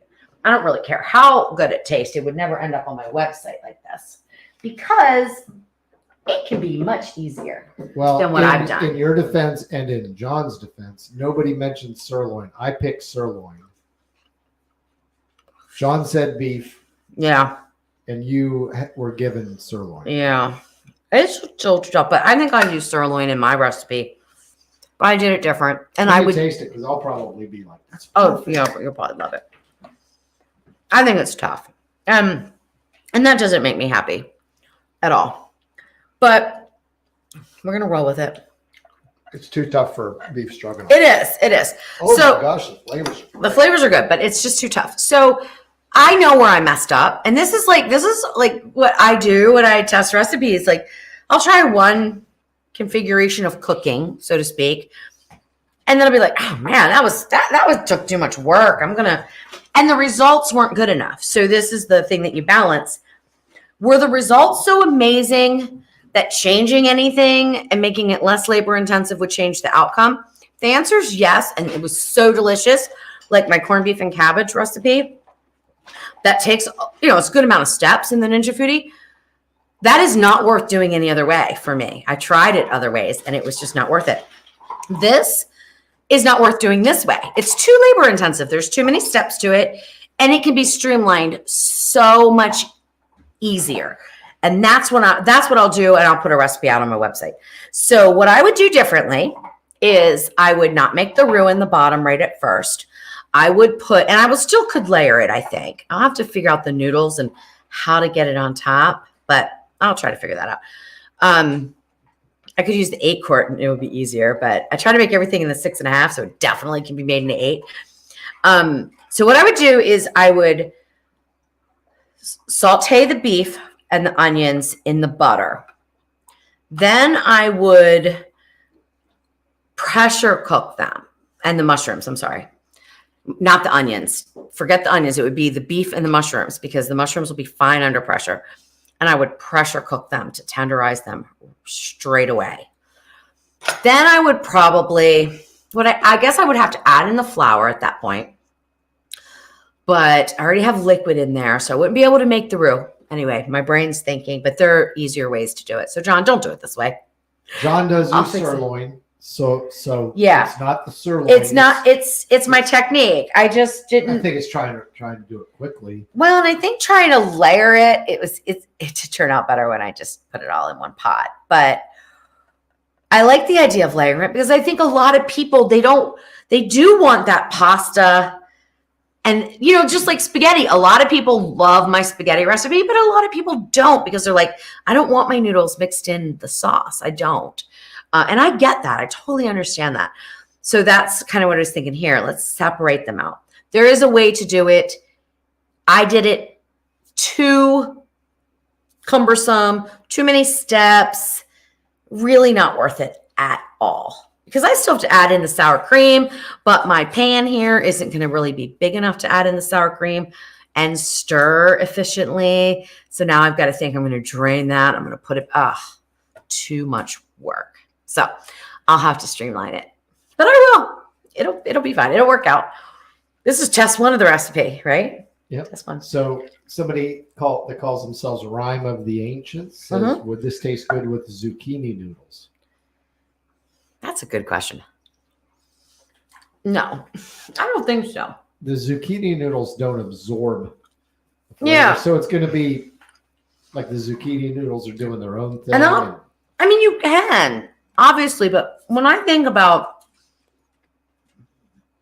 zucchini noodles, I want something light with them, like a really light tomato-based sauce. I'm making amazing like little sauce that goes over zucchini noodles, and it's so good. This is heavier. It's just got that gravy. I don't think it would pair well at all. I wouldn't do it. I would use cauliflower mash instead. That's what I would do because that would be amazing. Make your beef stroganoff keto, do a cauliflower mash. And I have a delicious recipe for cauliflower mashed potatoes that they're not runny. The consistency is so good and the flavor is so amazing that if you want to do a substitute for mashed potatoes and you're doing low carb, definitely try that recipe. It's amazing. But yeah, I wouldn't do zucchini noodles with it. Mark Lyon said, and that's Mark. Hey, Lyon. Mark. That is Mark, the Mark Lyon. Hello. He said, arrive late. What are the ingredients? You're too late. No, I'm joking. Jeff, you handle that because I'm thinking about how I'm going to salvage this. Sirloin. I'm going to look over here and see what all we got. Sirloin and Worcestershire sauce, beef broth, Grey Poupon or any kind of Dijon mustard, sour cream, mushrooms, and we're doing noodles right now, egg noodles. So basically the typical ingredients you'd have for beef stroganoff. I'm like sweating a little bit. Is it hot? Did you turn the air off? I brought it up to 74. But it doesn't matter because I think the air conditioner kicked on anyway. John Freeze says, all cooking is an adventure. Trial and error is part of the adventure. That's You've it. done really well. That's it. That's exactly what it is. It's always an adventure. And then rethinking, how could that have gone better? What could I do to make it easier? And there's much easier ways to make this. I'm just going to be like, I'm the most honest person you'll ever meet in your life. And yeah, I wouldn't do it this way again. And I wouldn't even, it's just, my gosh, it's taking forever. And the results aren't good. Now, what's this? I don't mind taking forever if the results are good, but that meat's too tough. There's some shortcuts for tenderizing meat, right?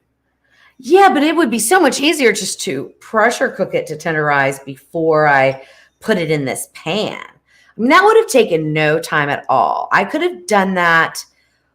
I could have seared that meat, put those mushrooms in, seasoned it, put a little bit of broth in there, pressure cooked while I'm chopping the onion, you know what I mean? So I could definitely have sped this up quite a bit. But, we don't always think about those things when we're first starting to cook a recipe either. Like I've had people make my recipes and then they'll come back and say, hey, I found a quicker way, like changing the steps just a little bit. It just made it work better. And I'm like, I agree with you 100%. I did it their way. I changed the recipe. I don't go back and change the video. All right. So Arlene Ogle says, is it possible that it's just a piece of meat that's tough? And yes, it is. Especially in today's day and age, it's hard to find good cuts of meat. That's part of it, but still not as tough as it is. I think it's just not cooked enough. Hold on. Okay, Usually 2 minutes of pressure cook for that type of meat, sliced like that, is perfectly fine. But I didn't even do that. Like if I would have just pressure cooked it for 2 minutes before transferring it into here, would have been fine because it would have cooked. But once I transferred it in here and it's got the, the thick gravy sauce and everything else, pressure cooking it for 5 minutes isn't even as effective as pressure cooking for 2 with it directly in the liquid. So just the way heat transfers, because cooking is all about heat transfer and time. That's it. That's all. Except for the rare, even though, okay, so I say, well, there's ceviche, which doesn't really have a heating element, but honestly, chemically speaking, there is heat produced by the acid that cooks the fish, right? So it's all heat and time. All right. There's a lot of water coming out. A lot of water. And then I'm going to drain this. I got to dump this back in, talk about too many steps, and throw in some sour cream, and then we'll be eating dinner. Cheers. That's what happens. Jeff ran away from me. I hope my mic's on, even though you probably can't hear me over this noise. All right.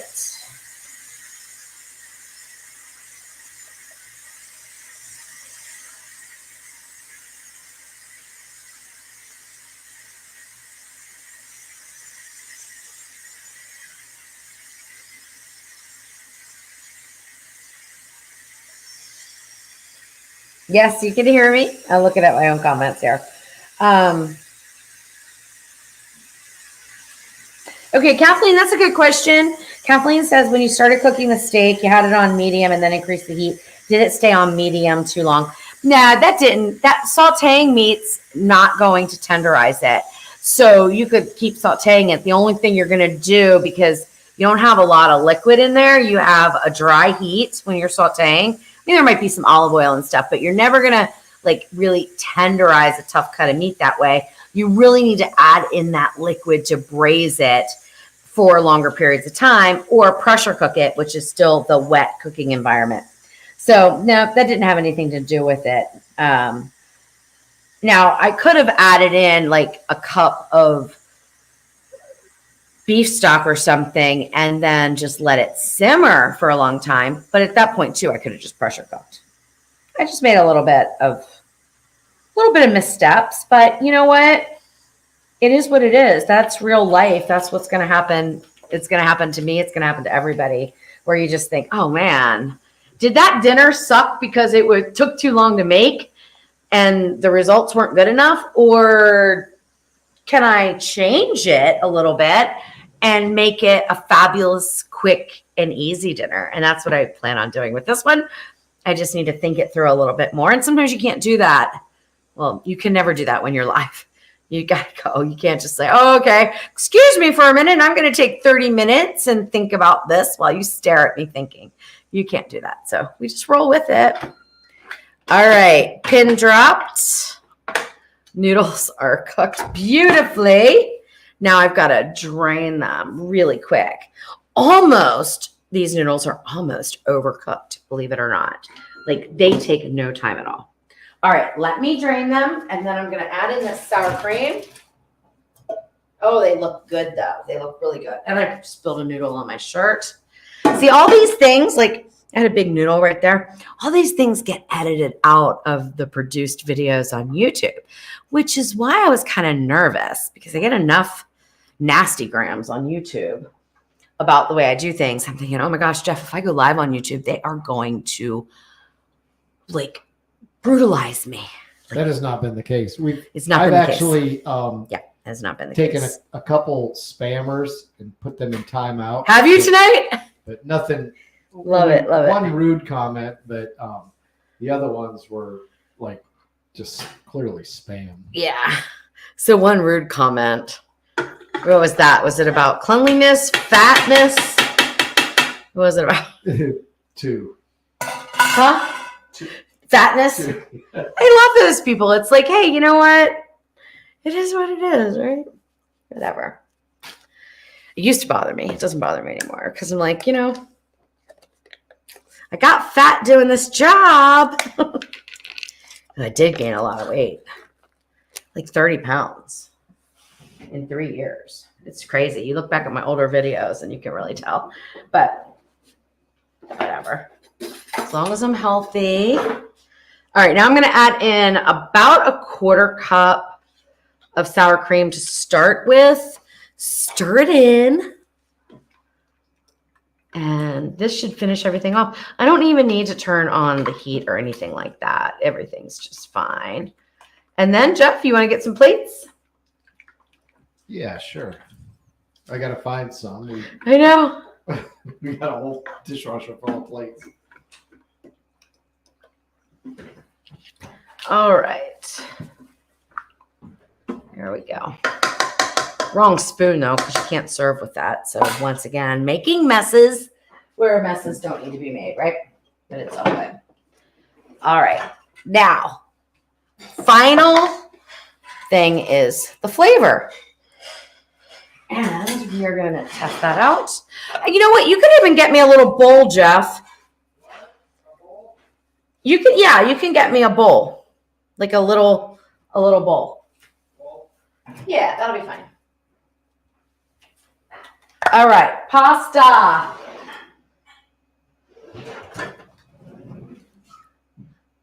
don't even have any tongs available. I don't have tongs either, but I don't know. I have no idea. We are not organized. Well, it's hard to. I had a funny comment, which I did not take offense to this at all, but I had a really funny comment on one of my lives. Somebody said, it would be really nice if you would get organized so that you didn't waste so much time. Like, there's no way to get organized when you don't know what your ingredients are going to be and you have no idea what you're cooking. Like, you just can't. There's no way to organize. So I understand what she's saying, but it's like, no way. Can't do that. All right. The pasta looks good. It's perfectly cooked. Ooh, it's hot. Let me not do that.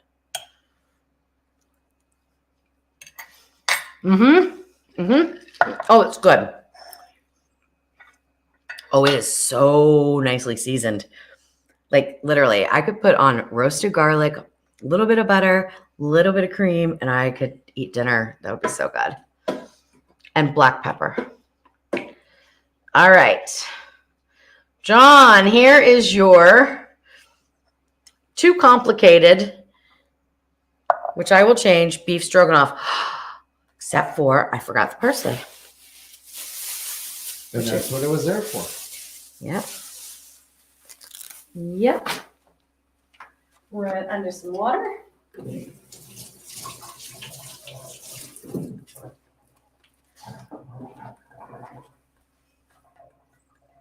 Now, ordinarily, I would chop this up, right? I would have washed it, had it dried, and chopped it, but Forgot all about it. All right, here we go. It's pretty. It's going to taste like a classic beef stroganoff, but the meat's going to be too tough. And we already know I'm going to fix that for the recipe. But the sauce is nice. It coats the noodles perfectly.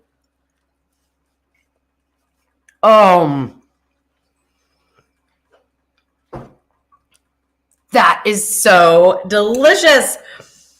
Wow. That sour cream at the end is just like the finishing touch. It's absolutely perfect. Absolutely.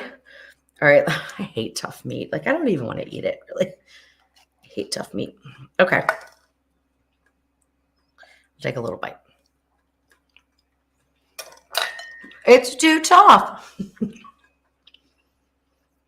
Total fail. Not a total fail. Jeff will eat it. As long as you got the flavors right now, you just got to figure out how to get that. But the problem is I can't like, oh, you know what I'll do? I will slow cook this now. I will slow cook this.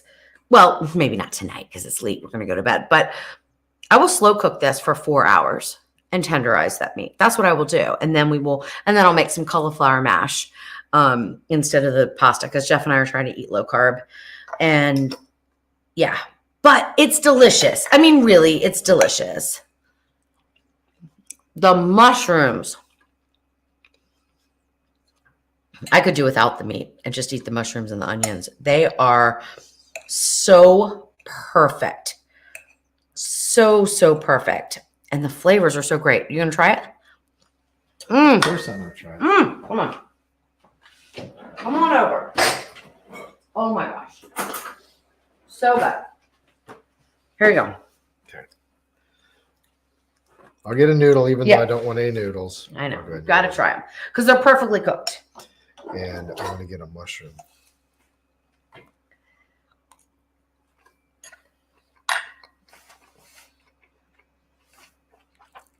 Oh my gosh.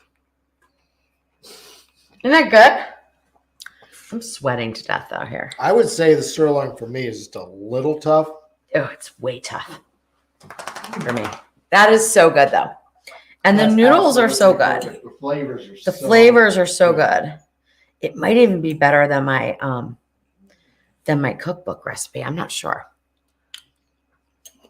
I'm definitely glad that we went with sour cream and not yogurt. 'Cause Yes, it's I agree. more tartness. And it balances that mustard out, and that lack of salt, like what I thought was lack of salt was really just an unbalanced flavor, which a lot of times if you have an unbalanced flavor, adding some salt will really boost up the flavor. So it seems more balanced, but this was definitely the sour cream that was missing, that tartness. Yeah, definitely. All right, I'm going to be back just 1 second. I have got to, I feel like I'm sweating. So Jeff, you're not turning the air down again. We'll be able to Tuesday. Oh, do you want me to turn it back to 72? Oh my gosh, can you see sweat? No. I think that's so gross when somebody's cooking and they have sweat. Well, you can't see it. Oh my gosh, I can feel it. I'll go adjust the air conditioner. Ick. I think that's so gross, See somebody cooking and they're sweating profusely. I'm like, oh, nasty. Which I don't really sweat a lot, but he doesn't like the air conditioner noise. And of course, I'm wearing long sleeves. So everything for the video, not for the comfort. It's only 74 in here. It's not bad. It's hot. All right, guys. So that is it. Tasty Tuesday. That's what we do. This is how it's fun. I love it.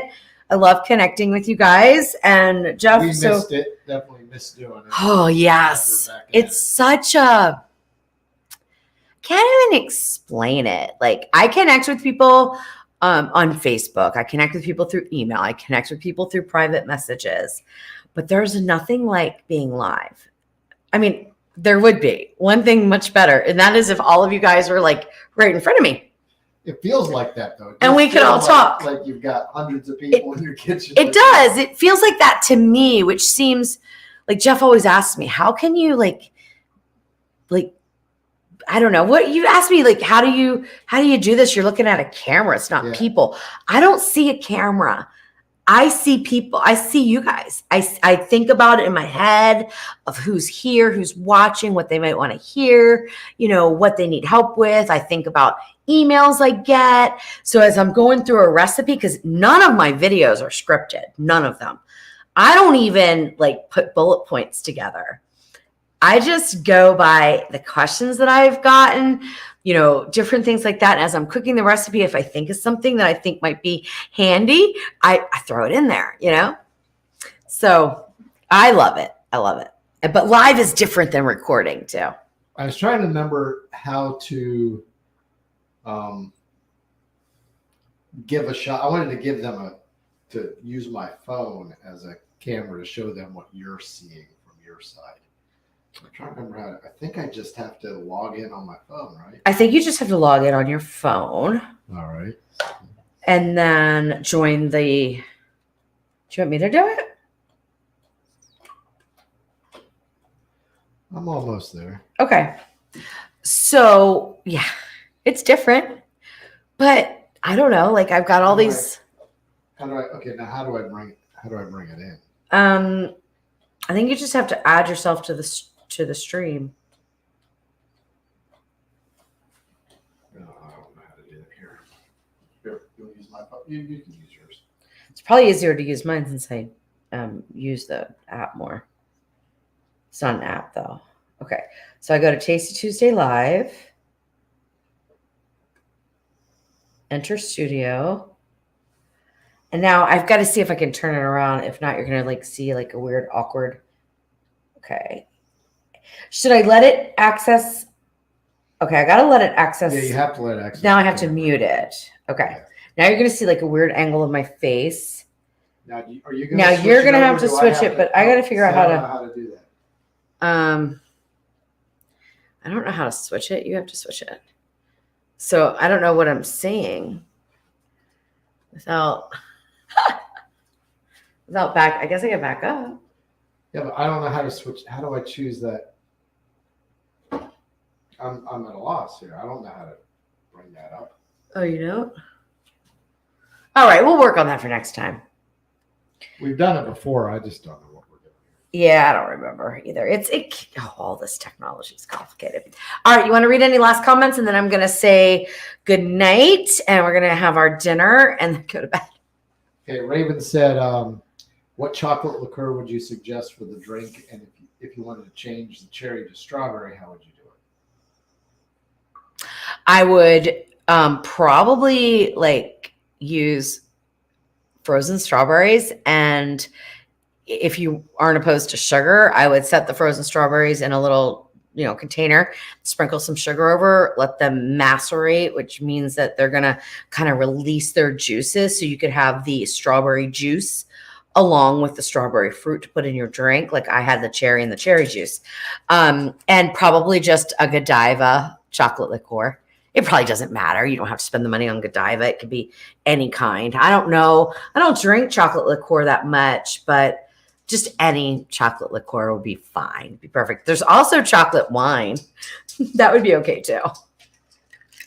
But I don't have any of that either. I probably do. You have a chocolate liqueur in the fridge over there. You got to try that in your cherry thing. I do? There's one. Oh, well, let's try it out. I think it's the Godiva. Isn't that peanut butter? No, the peanut butter. There's the one that's wrapped in tin foil, like gold, foil. Is it Godiva? Oh, it's chocolate cream. It's a chocolate cream liqueur, and it's Mozart. This is when we were trying to do those peanut. Well, what were they? Yeah, It somebody did not work out. suggested that you use this Mozart and whatever that peanut butter liqueur is that everybody drinks. Butter Screwball. fingers. Oh, screwball. And it was the most disgusting thing Yeah, it was. we've ever tasted. Yeah. Okay. Well, let's see. I just put this in my. Okay, so the texture's gross.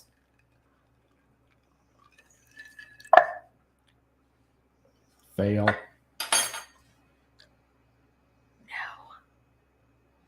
Oh my gosh! Now I've got curdled nasty. You just ruined a good drink. I just ruined a good drink.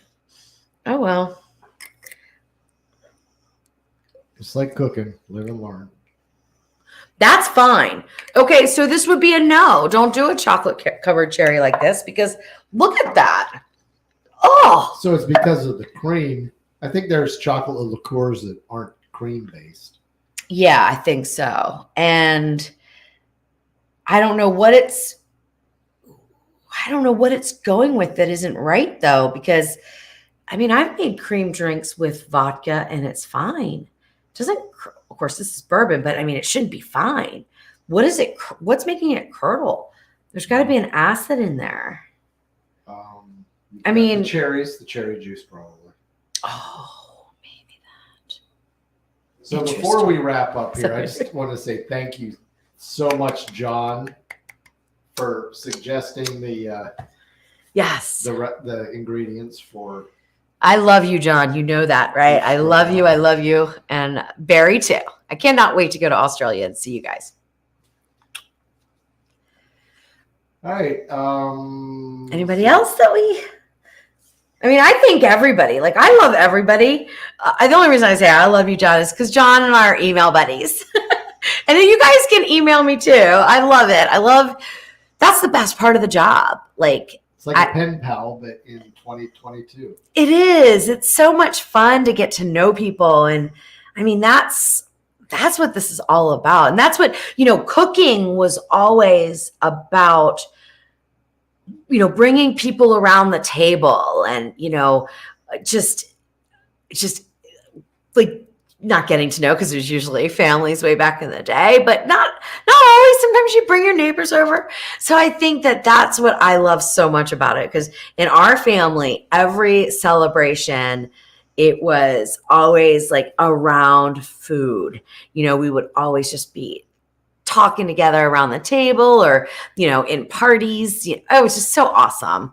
So that's my connection. And I love connecting with you guys any which way I can. Like, I would not be happy if I was just a recipe creator that hid behind a desk and just wrote recipes out and hoped you loved them. That would not make me happy. This makes me happy. So I hope I bring a little bit of happiness to you too. Okay, don't give up yet, because I think I may have figured out how to add this. Oh, Jeff's going to show you what I see. All the little things on the wall that are for sound. Right now, let me see if I can just add me talking. I just don't see how to do it. We're going to experiment, so feel free to jump off. I love you guys so much, but we're going to stay live for a little bit so we can experiment. Maybe we'll get this right. Okay. Meanwhile, I think I'm going to throw this out. No, doesn't look good. Not good.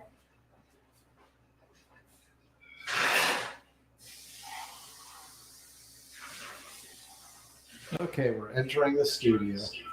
Whoa. Make sure you're. Sorry, guys. Turn that off. Okay, I got me. I don't know how to switch it around, but I can do this. You've got to turn something off.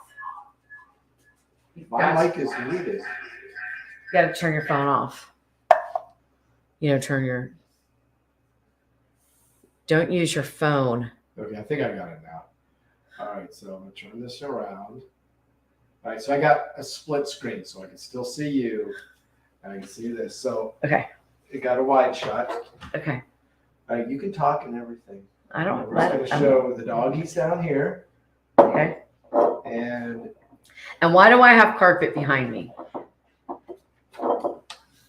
okay, so yeah, nobody puts carpet in their kitchen, right? No. The reason we have carpet Ooh, I in made here too is much. because of the echo. It kind of cuts down the sound. It cuts down the sound quite a bit, the echo. So that's just for sound absorption. And all right, I'm going to come around here to see the lights.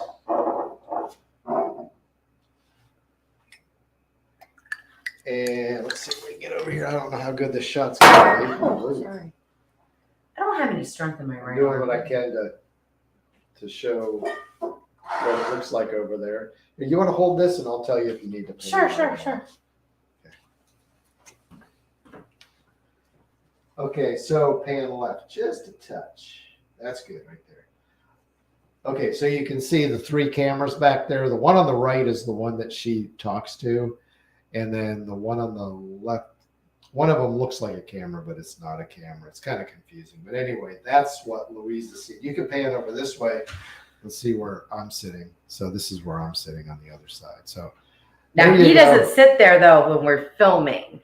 No, I'm a little He further stands away. behind the camera or sits behind the I actually camera. I do sit when we're filming, not because I'm lazy, but because if I move around Oh and yeah. wiggle the tripods, Yeah. wiggle the floor on the tripods, Yeah. move, then that's a bad situation. It Yep. rocks everything. Yeah. So there's a lot more comments. Okay, so people are loving the setup. Go ahead and pan around again and show how it's all connected. So if you go to the right, you got 1, 2, 3 primary lights. You got the overhead camera. We got a big, huge Can you see that? killer drum light up top. That's what. Can you see lights it now that I everything. moved? Yeah. And that has 4 really huge Yeah. LED. Hot! Everything in I here don't is care what he LED. says. It probably puts off a little bit of heat, but not like back in the day. And on that camera, right in the middle of your shot right there, you can see my little fan, which is just like a neck fan, but that's what I use to blow the steam away from the lens. Then if you pan to the right, you'll see I've got a fill light, which is kind of to light some parts of the studio that aren't lit with the rest of these lights. And then in the background there, you can go over and tilt down just a little bit. You see our test kitchen. So the dishwasher's open on the right-hand side. We've got a refrigerator in there. 2 Ninja Foodies, a Ninja blender, we've Grill, got all KitchenAid, kinds oven. of stuff, dishwasher, whatever. And then you can see up top, I've got some soundproofing, and I put that soundproofing over the entire back wall of this studio. So I'm going to pop out of here and back to Wheezy. Here we go. So that's it. Yeah. So I stand under this light and I've got all this stuff in front of me, but I love it. It's fine because I don't think about any of that. None of it.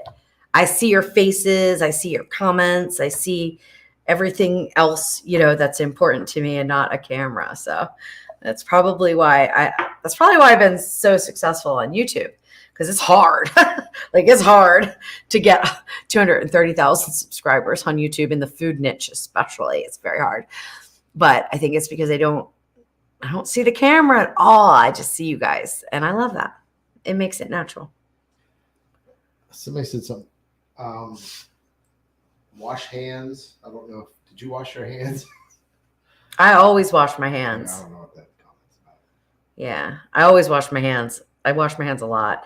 Now, in the edited videos, you won't even see it. But tonight, you saw me go several times to wash my hands. I'm not washing my hands now because I'm not eating or drinking. But Okay, so I love cats from Canada. Said, holy crap, I had no idea this was a studio.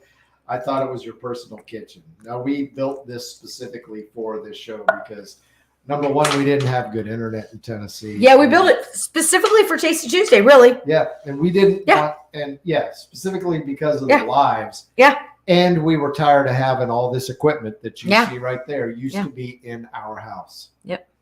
Like we would walk Right. around that making breakfast. Yep. It's crazy. And I wanted to go live on YouTube because I felt like that's where I could get to know people better. YouTube's an interesting platform and I've been very successful there, but I tend to spend my time mostly in Facebook because I feel like I have real connections with people on Facebook where I didn't really have that on YouTube. And I thought we need to go live on YouTube so I can feel more of a connection.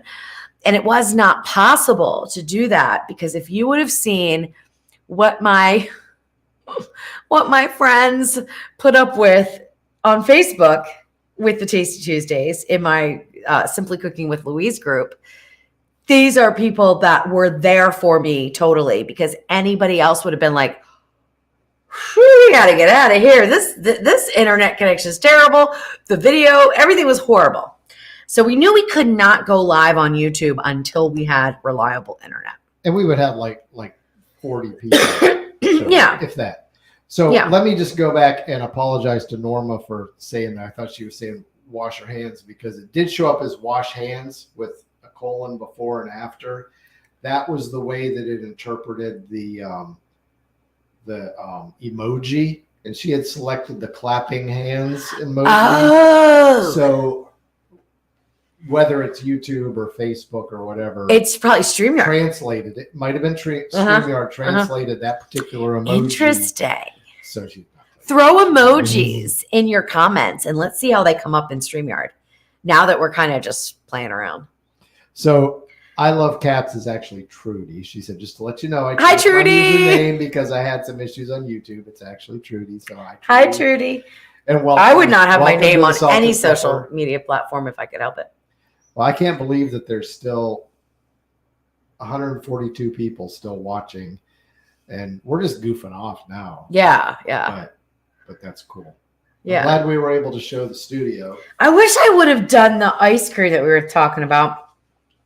So like I said, Jeff and I are eating low carb. Jeff went on low carb like, I don't know, what, 3 months ago. So I said I was traveling too much. It was going to be too difficult to try to do that.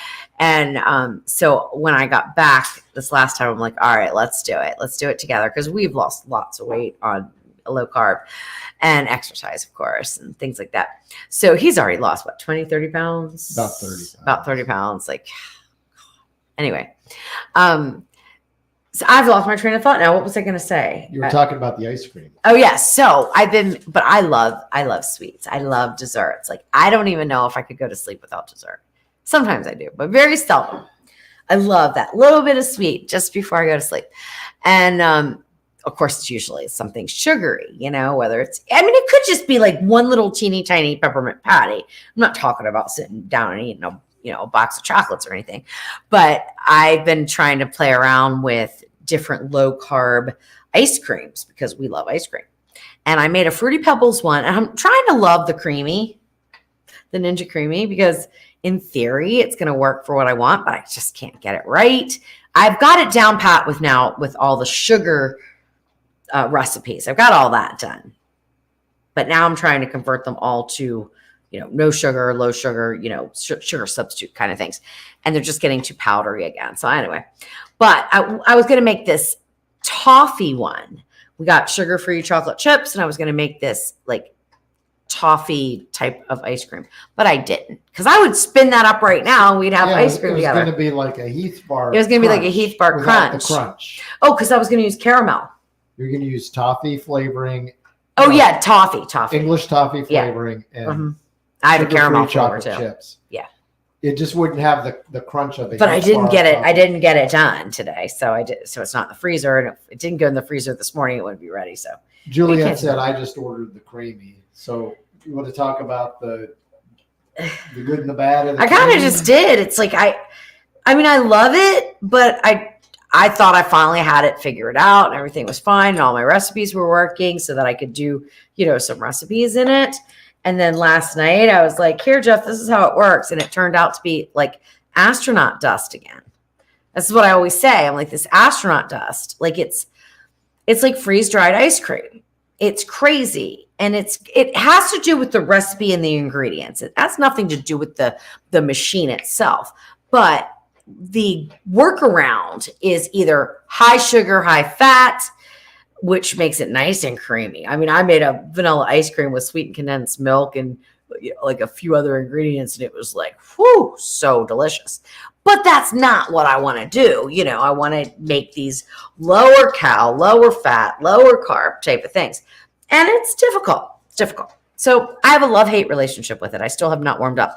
Oh, we did have somebody ask about the Speedy, and I did not talk about that. So the Ninja Speedy, I mean, I just can't with these names. Ninja Foodie, Ninja Creamy, Ninja Twisty, Ninja Speedy. What's going to be next? I don't even want to guess. Anyway, I mean, it's just insane. So the Ninja Speedy is basically a square version of the Ninja Foodie without pressure cook. So because it's square, there's no pressure cook.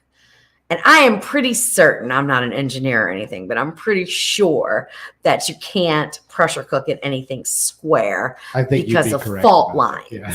I call them fault lines, whatever. Like you just can't. it has, because it would bust through, it has to be circular for equal pressure distribution. So there's no pressure cook on that, but there's everything else. I don't know if there's yogurt. I can't remember. Anyway, I don't know any advantages to it. Like, why not just get the Ninja Foodie? But I ordered it. I started a Facebook group for it, and I ordered it, and I'll find out. We'll find out. You know, personally, I don't really think you need anything other than the Ninja Foodie to do almost everything that you love. We use the grill to make bacon, But we can make the bacon in the Ninja Foodie. but I don't like it as much because I'm funny about. I like my bacon straight. It ends up. I like my curled up. bacon If you want totally straight. If you want it to be flat, And I do. I don't even care if I'm going to crumble it into a salad. I want it on that paper towel, draining flat. Otherwise, I'm thinking, ugh, I can't throw the whole thing in the basket. I can't do that. Like I can't. There's Weird idiosyncrasy of me. We did pizza in the oven the other day. Ninja. Yeah, I love the Ninja XL oven. I love that oven. And when I say pizza, we did. Yeah, we did an Carb-free. almond, a carb-free pizza. Oh my gosh, it was so good. I'll get that recipe out. It was an almond flour crust pizza, and I'm telling you, super easy to do, super crunchy, super delicious. And I we was won't give thrilled. away what the pizza was because that's a big surprise. But I'm not going to do that. It was a Cuban pizza. I'm not going to do that. I'm going to do a traditional low-carb pizza because how many people are going to want a Cuban pizza? They're going to want this low-carb air fryer. Because I use the air fryer oven though, but you could easily do it in the Ninja Foodie. It's fine. So if you've ever had a Cuban sandwich, It was. you want to imagine that as a pizza. Yeah, it was so good. It was so good, so good. We've gone 40 minutes over now, baby. How many people are still here? 134. 40, baby. 134 people. Now there might be some people who put their phone down or have it streaming in another room or Yeah. They're like, I'm asleep, lady. There's still people here. I'm going to sleep. There's Gus, what are you some people doing? said goodbye. What are you doing, sweetie? Is it your time to shine? Is it your time? Come He on says, over. I always show up on Tasty Tuesday. He always shows up on Tasty Tuesday. He always does. So And people who don't know Gus, yeah, this is Gus. he came to us because Yeah. his previous owner, who's a good friend of mine, Yeah. couldn't really handle the fact that he's got a liver problem. Well, we didn't know that at the time, but he works 12-hour shifts. And so, you have a puppy. You can't be gone 12 hours, 7 days in a row. Plus the dog So- was having So he was putting him, seizures. he was putting him he was putting him in daycare. And he said, the dog's just not doing well. Will you take him? I'm like, yes, I will. Because I love him. Mwah. He was half that size when we met him and we fell in love right You're away. not getting near the butter. Like, And you're he so fell in love with our sneaky. dogs right away. You're They so loved him. sneaky. You're so sneaky. People are going to already have a big problem with you being so close to your cutting board. But we're done cooking. It's okay. You're not jumping up on me, though. We're not going to do that tonight. One of the Tasty Tuesdays, I let him jump up on me, and he almost disrobed me live because he just doesn't know. He just does not know when to stop. He is such a doll baby. Like, he needs his own stool up here is what he needs. He needs his own, place to sit, Jeff. So that you see how much of a ham he is? Like, he wants to be like, you can't see enough of me. You can't see enough of me. And then my other dog, Callie, is back here just licking herself, which is the most disgusting sound in the world. So if you heard that, that's what that was all about. Yeah, dogs, dog life. We've got somebody, cat life, so dog Yeah. life. I think Gus is saying, you know what? I got to go outside. You guys have been live long enough. Let's go I'm ahead. gonna let him outside Okay, let him before out. he's- And then we'll say goodbye to everybody. Because I'm getting tired of standing too. And you've got to eat, Jeff, and this over tough meat that I made. I won't even eat it because it's not good. It's not good enough. I always say if it's not good enough, I'm not going to waste the calories on it, period. Although I would love to just take some of those noodles because they're so good. Put a little bit of butter in there. Oh my gosh, a little garlic. Oh, pepper. Oh, be so good. All right. Are we ready to say goodnight? I think we are. All right. Any other last minute? I always say I do the long goodbye. I'm an Irish goodbyer. I'll walk out of the room and you'll never see Yeah, me I again. do the long goodbye because I always feel like it's going to be that one person that's in the middle of hitting send, like, or post or whatever you do when you make a comment, and they're going to feel like I just cut them off. So I always do the long goodbye. So we do the long goodbye by giving about another, 3 minutes for maybe not even that much, but just for any last minute comments. John says, time for lunch and to finish my email to you. Love you guys. Love you too, John. Can't wait. I look so forward to your emails. They're just like big hugs. Love them. Good night. Good night, Ellen. Good night, Ellen. What time is it there? Oh, where can we find your cookbook, Debbie says. Oh, well, it's on my website, thesaltedpepper.com. And what are they barking at? Because they're crazy. I'm about to switch it over so that I can put it like where my online course is, because I have this big, anyway, I don't need to get into all the details of it, but I have this big bulky editor thing for my website just to be able to take the payments for the cookbook. And it's really stupid to have. It costs me, I don't know, money every year to do it. It's just a one page, it's stupid. So I'm going to migrate it, but it's on my website right now. It's called Flavors of Fall.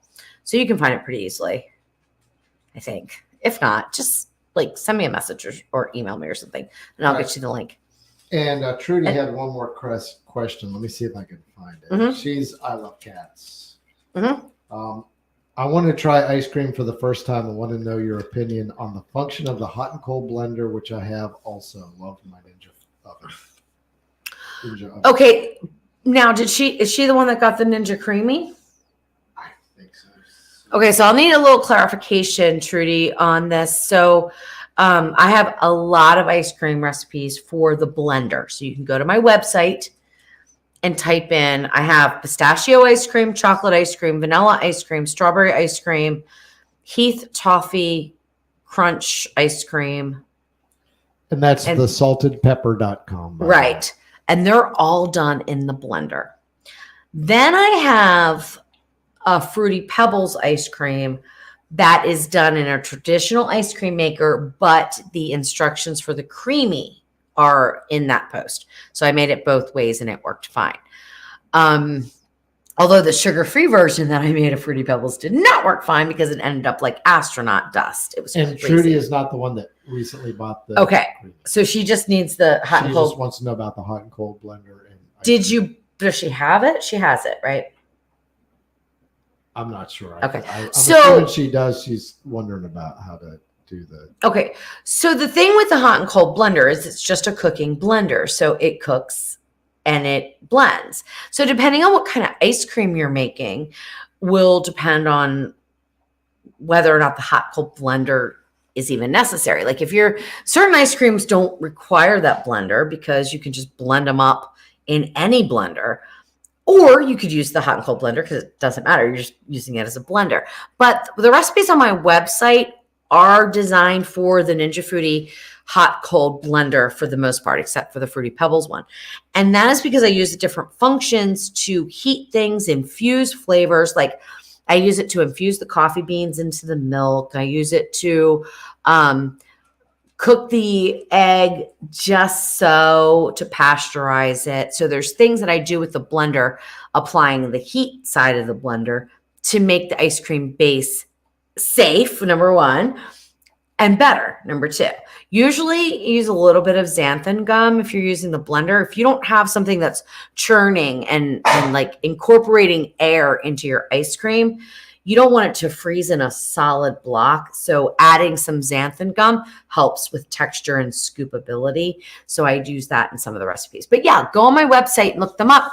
And if there's a different version that you want to make and I don't have it, just shoot me an email, because usually, basically once you take a vanilla base, which my vanilla ice cream is an egg-based one, because that's going to give you the best results when you don't have an ice cream maker, because otherwise they tend to be more like frozen ice milk kind of. But I can tell you how to do whatever you want to do. So just email me if you don't see something that you like on there. Okay. All right, a lot of goodbyes, and people can't wait to be here for the next Tasty Tuesday. So Good. Next week is Q&A, which I equally love. I get to sit down. I don't have to cook, and so I really just get to pay attention. Jeff isn't here. That's why we do I this. usually come back like I Yeah. get off of work just as you're starting it, so I come in and try to be quiet and keep it going. Yeah. We would do Tasty Tuesday every Tuesday so that it was more predictable, so you didn't have to like look on your calendars or where to go when and blah blah blah. But Jeff works every other Tuesday, and he's either working nights, which means he's leaves at 5-6 o'clock and gone, or he's working days, which means he doesn't get home till 8 or so our time, which is like 9 or so Eastern time. And there's no guarantee he'd ever be home because he can get a late flight and be gone for 3 more hours. Which always happens. If we have I've something got planned. Yeah, if we have something planned, always happens. So I do Tasty Tuesdays on the weeks that he's off, and I do a Q&A on the Tuesdays that he isn't off. And I've started to do the Q&As on YouTube as well as Facebook. So it's kind of the same thing. So basically every Tuesday you can tune in at 7 o'clock my time, which is Central Time, 8 o'clock Eastern Time. And then of course, Australian time is the next day at 9:30, 10 o'clock. Yeah. So you can always find me live Tuesdays. That's the bottom line. And I do stream them both on Facebook and on YouTube now that we have internet. So exciting. So what do we have coming out on YouTube soon? Oh, I'm doing a salad series. So I have tomorrow comes a creamy lemon dressing, which is not keto. It has some sugar in it, but you can make it keto very easily by just omitting the sugar, using a sugar substitute. It's really, really delicious. It uses Greek yogurt. It's so good.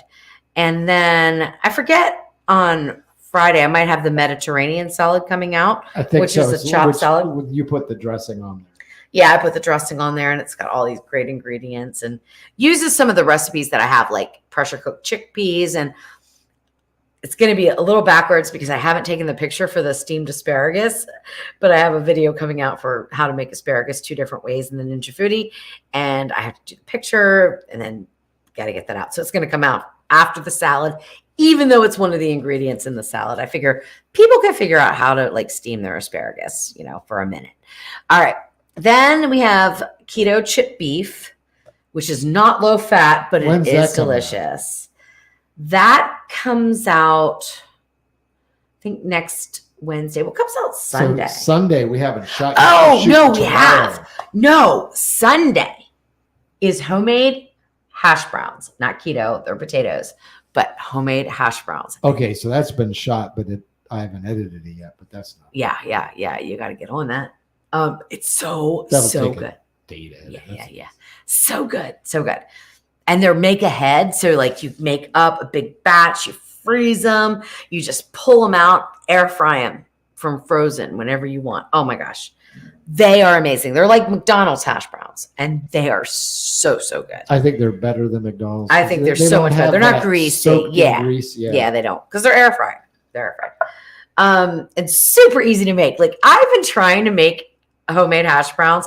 I don't mean like the diced up kind of potatoes. I'm talking the McDonald's hash browns, right? Now mine are not that pretty oval shape. They are square, but you could cut off the edges and make them look exactly like But it's McDonald's. still shredded potatoes It is. that you can hold in your hand. That you can pick up, hold in your hand, and eat. And I've been trying to perfect this for so long, and I have been like I could not believe when I finally said, I'm just going to try this, and it worked. I was like, are you kidding me? And you need a pressure cooker. You need a pressure cooker air fryer to do it. Like you need both. And I'm like, this is amazing. So that comes out Sunday. That's an amazing recipe. Next Sunday, I think it's the chicken breast with the almond. Parmesan, Parmesan coated chicken breast, which is a keto recipe. Low carb. I don't do keto, but I'm say low carb. And it's amazing. And it's amazing. And I took it to work really amazing. on the test version, which needed some tweaking, but I still Yeah. loved every second of it. Yeah, it was amazing. I made it way too salty, so I have to tone that down. But In fact, tomorrow I have to test it. I have to test it and film it. So I have to make sure I get it right again, because I don't have it perfected yet, but it's just little tweaks, little seasoning tweaks. So tomorrow I have to test it in the morning and then film it in the afternoon. And if I don't get it right in the morning and it's not ready to be filmed, I have to really quickly come up with another recipe that I could test 3 times and film. Because Jeff goes on day shift and then we can't film. Because I can't do it by I don't myself. think we have anything else ready to go for. Well, if that happens though, I'll just take the chip beef, and I try to do a Ninja Foodie recipe on Sundays because I do the live, and I think that's where most of my followers are. They like the Ninja Foodie and they want to see those recipes. But we've got tons of recipes that I'll just pull one, and I've had to do that, from time to time, pop one in. Like Fruity Pebbles ice cream went out as a Sunday premiere. That is not a Sunday. That was never supposed to be. Never a repeat. It's always a new video that nobody's ever seen. Yeah. But it was never supposed to be a Sunday video. It was always supposed to be like a Friday video that just gets popped out just because I wrote the recipe. So anyway. All right. Are we done? I've talked again a million times. We haven't gotten any more comments. Okay. It's still showing that there's 107 people there, but I don't know if that many people are actually watching, but well, anyway, comments are I done. love you. Thank you. A lot of new people, new subscribers, new people new to the channel. Very good. Very fun. It was fun. Yeah, we just got to figure out how to. Yeah. It'll be very now I'm interesting exhausted. to see what happens when you slow cook that. Yeah. I'm gonna do that. And I'm glad that we kept the noodles separate so that we can. Yeah. So that's brilliant too, because if the noodles were in there, you're stuck. Like there's nothing you can do because you cannot slow cook the noodles. They're just going to fall apart into mush. So this, I mean, for me screwing up a recipe, I did it. I screwed up correctly, right? However, if I would have put it all together and pressure cooked right in one pot, that's the recipe in my cookbook, it would have been fine. It wouldn't have been tough. Or would it? I don't know. So I guess there's no new salted pepper news. That's pretty much it, right? No. I have merchandise that I can't even start to get together, like coffee cups and t-shirts and stuff like that. But we have just never spent the time doing that. I'm still working on a cookbook. I don't want to do an Amazon cookbook. I want to do a 3-ring, not like a 3-ring binder, like you're going to high school again, but like the old school. I feel like I'm so old school. It's like the old Betty Crocker. Yes, I want the Betty Crocker cookbooks that take out the page. That I want them to. You don't take out the pages, though. I mean, some of them did. Yeah, I remember. Some of them did, but I mean, I don't care if it takes out the page or not. I just want it to lay flat while I'm cooking, right? If I'm cooking with a cookbook, I want it to lay flat. I also want to be able to take notes on it. So I've got all these specific ideas.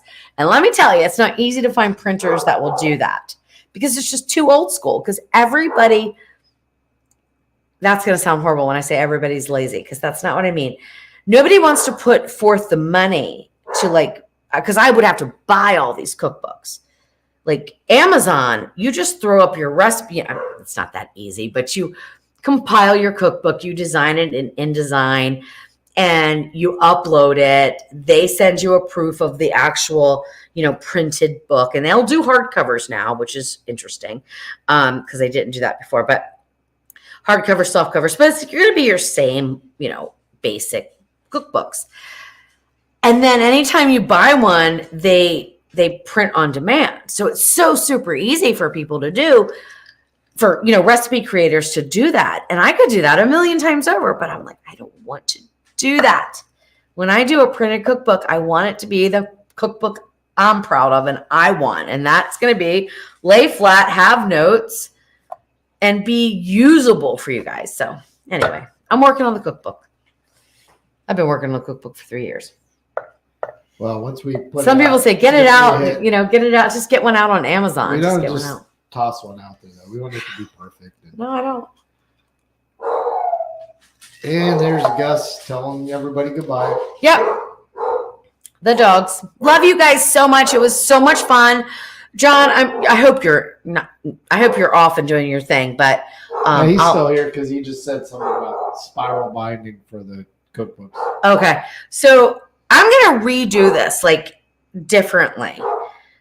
I don't now because I have one that's dump and go in my cookbook. I'm thinking you would also serve this with a vegetable, like broccoli would be really good.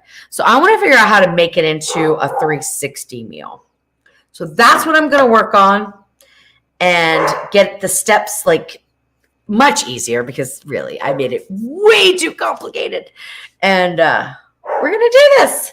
Thank you so much, John, and everybody else for hanging out with us for so long. It's been so I'm long. back on here. Whoop, let me turn on my microphone. All right. I put myself back up.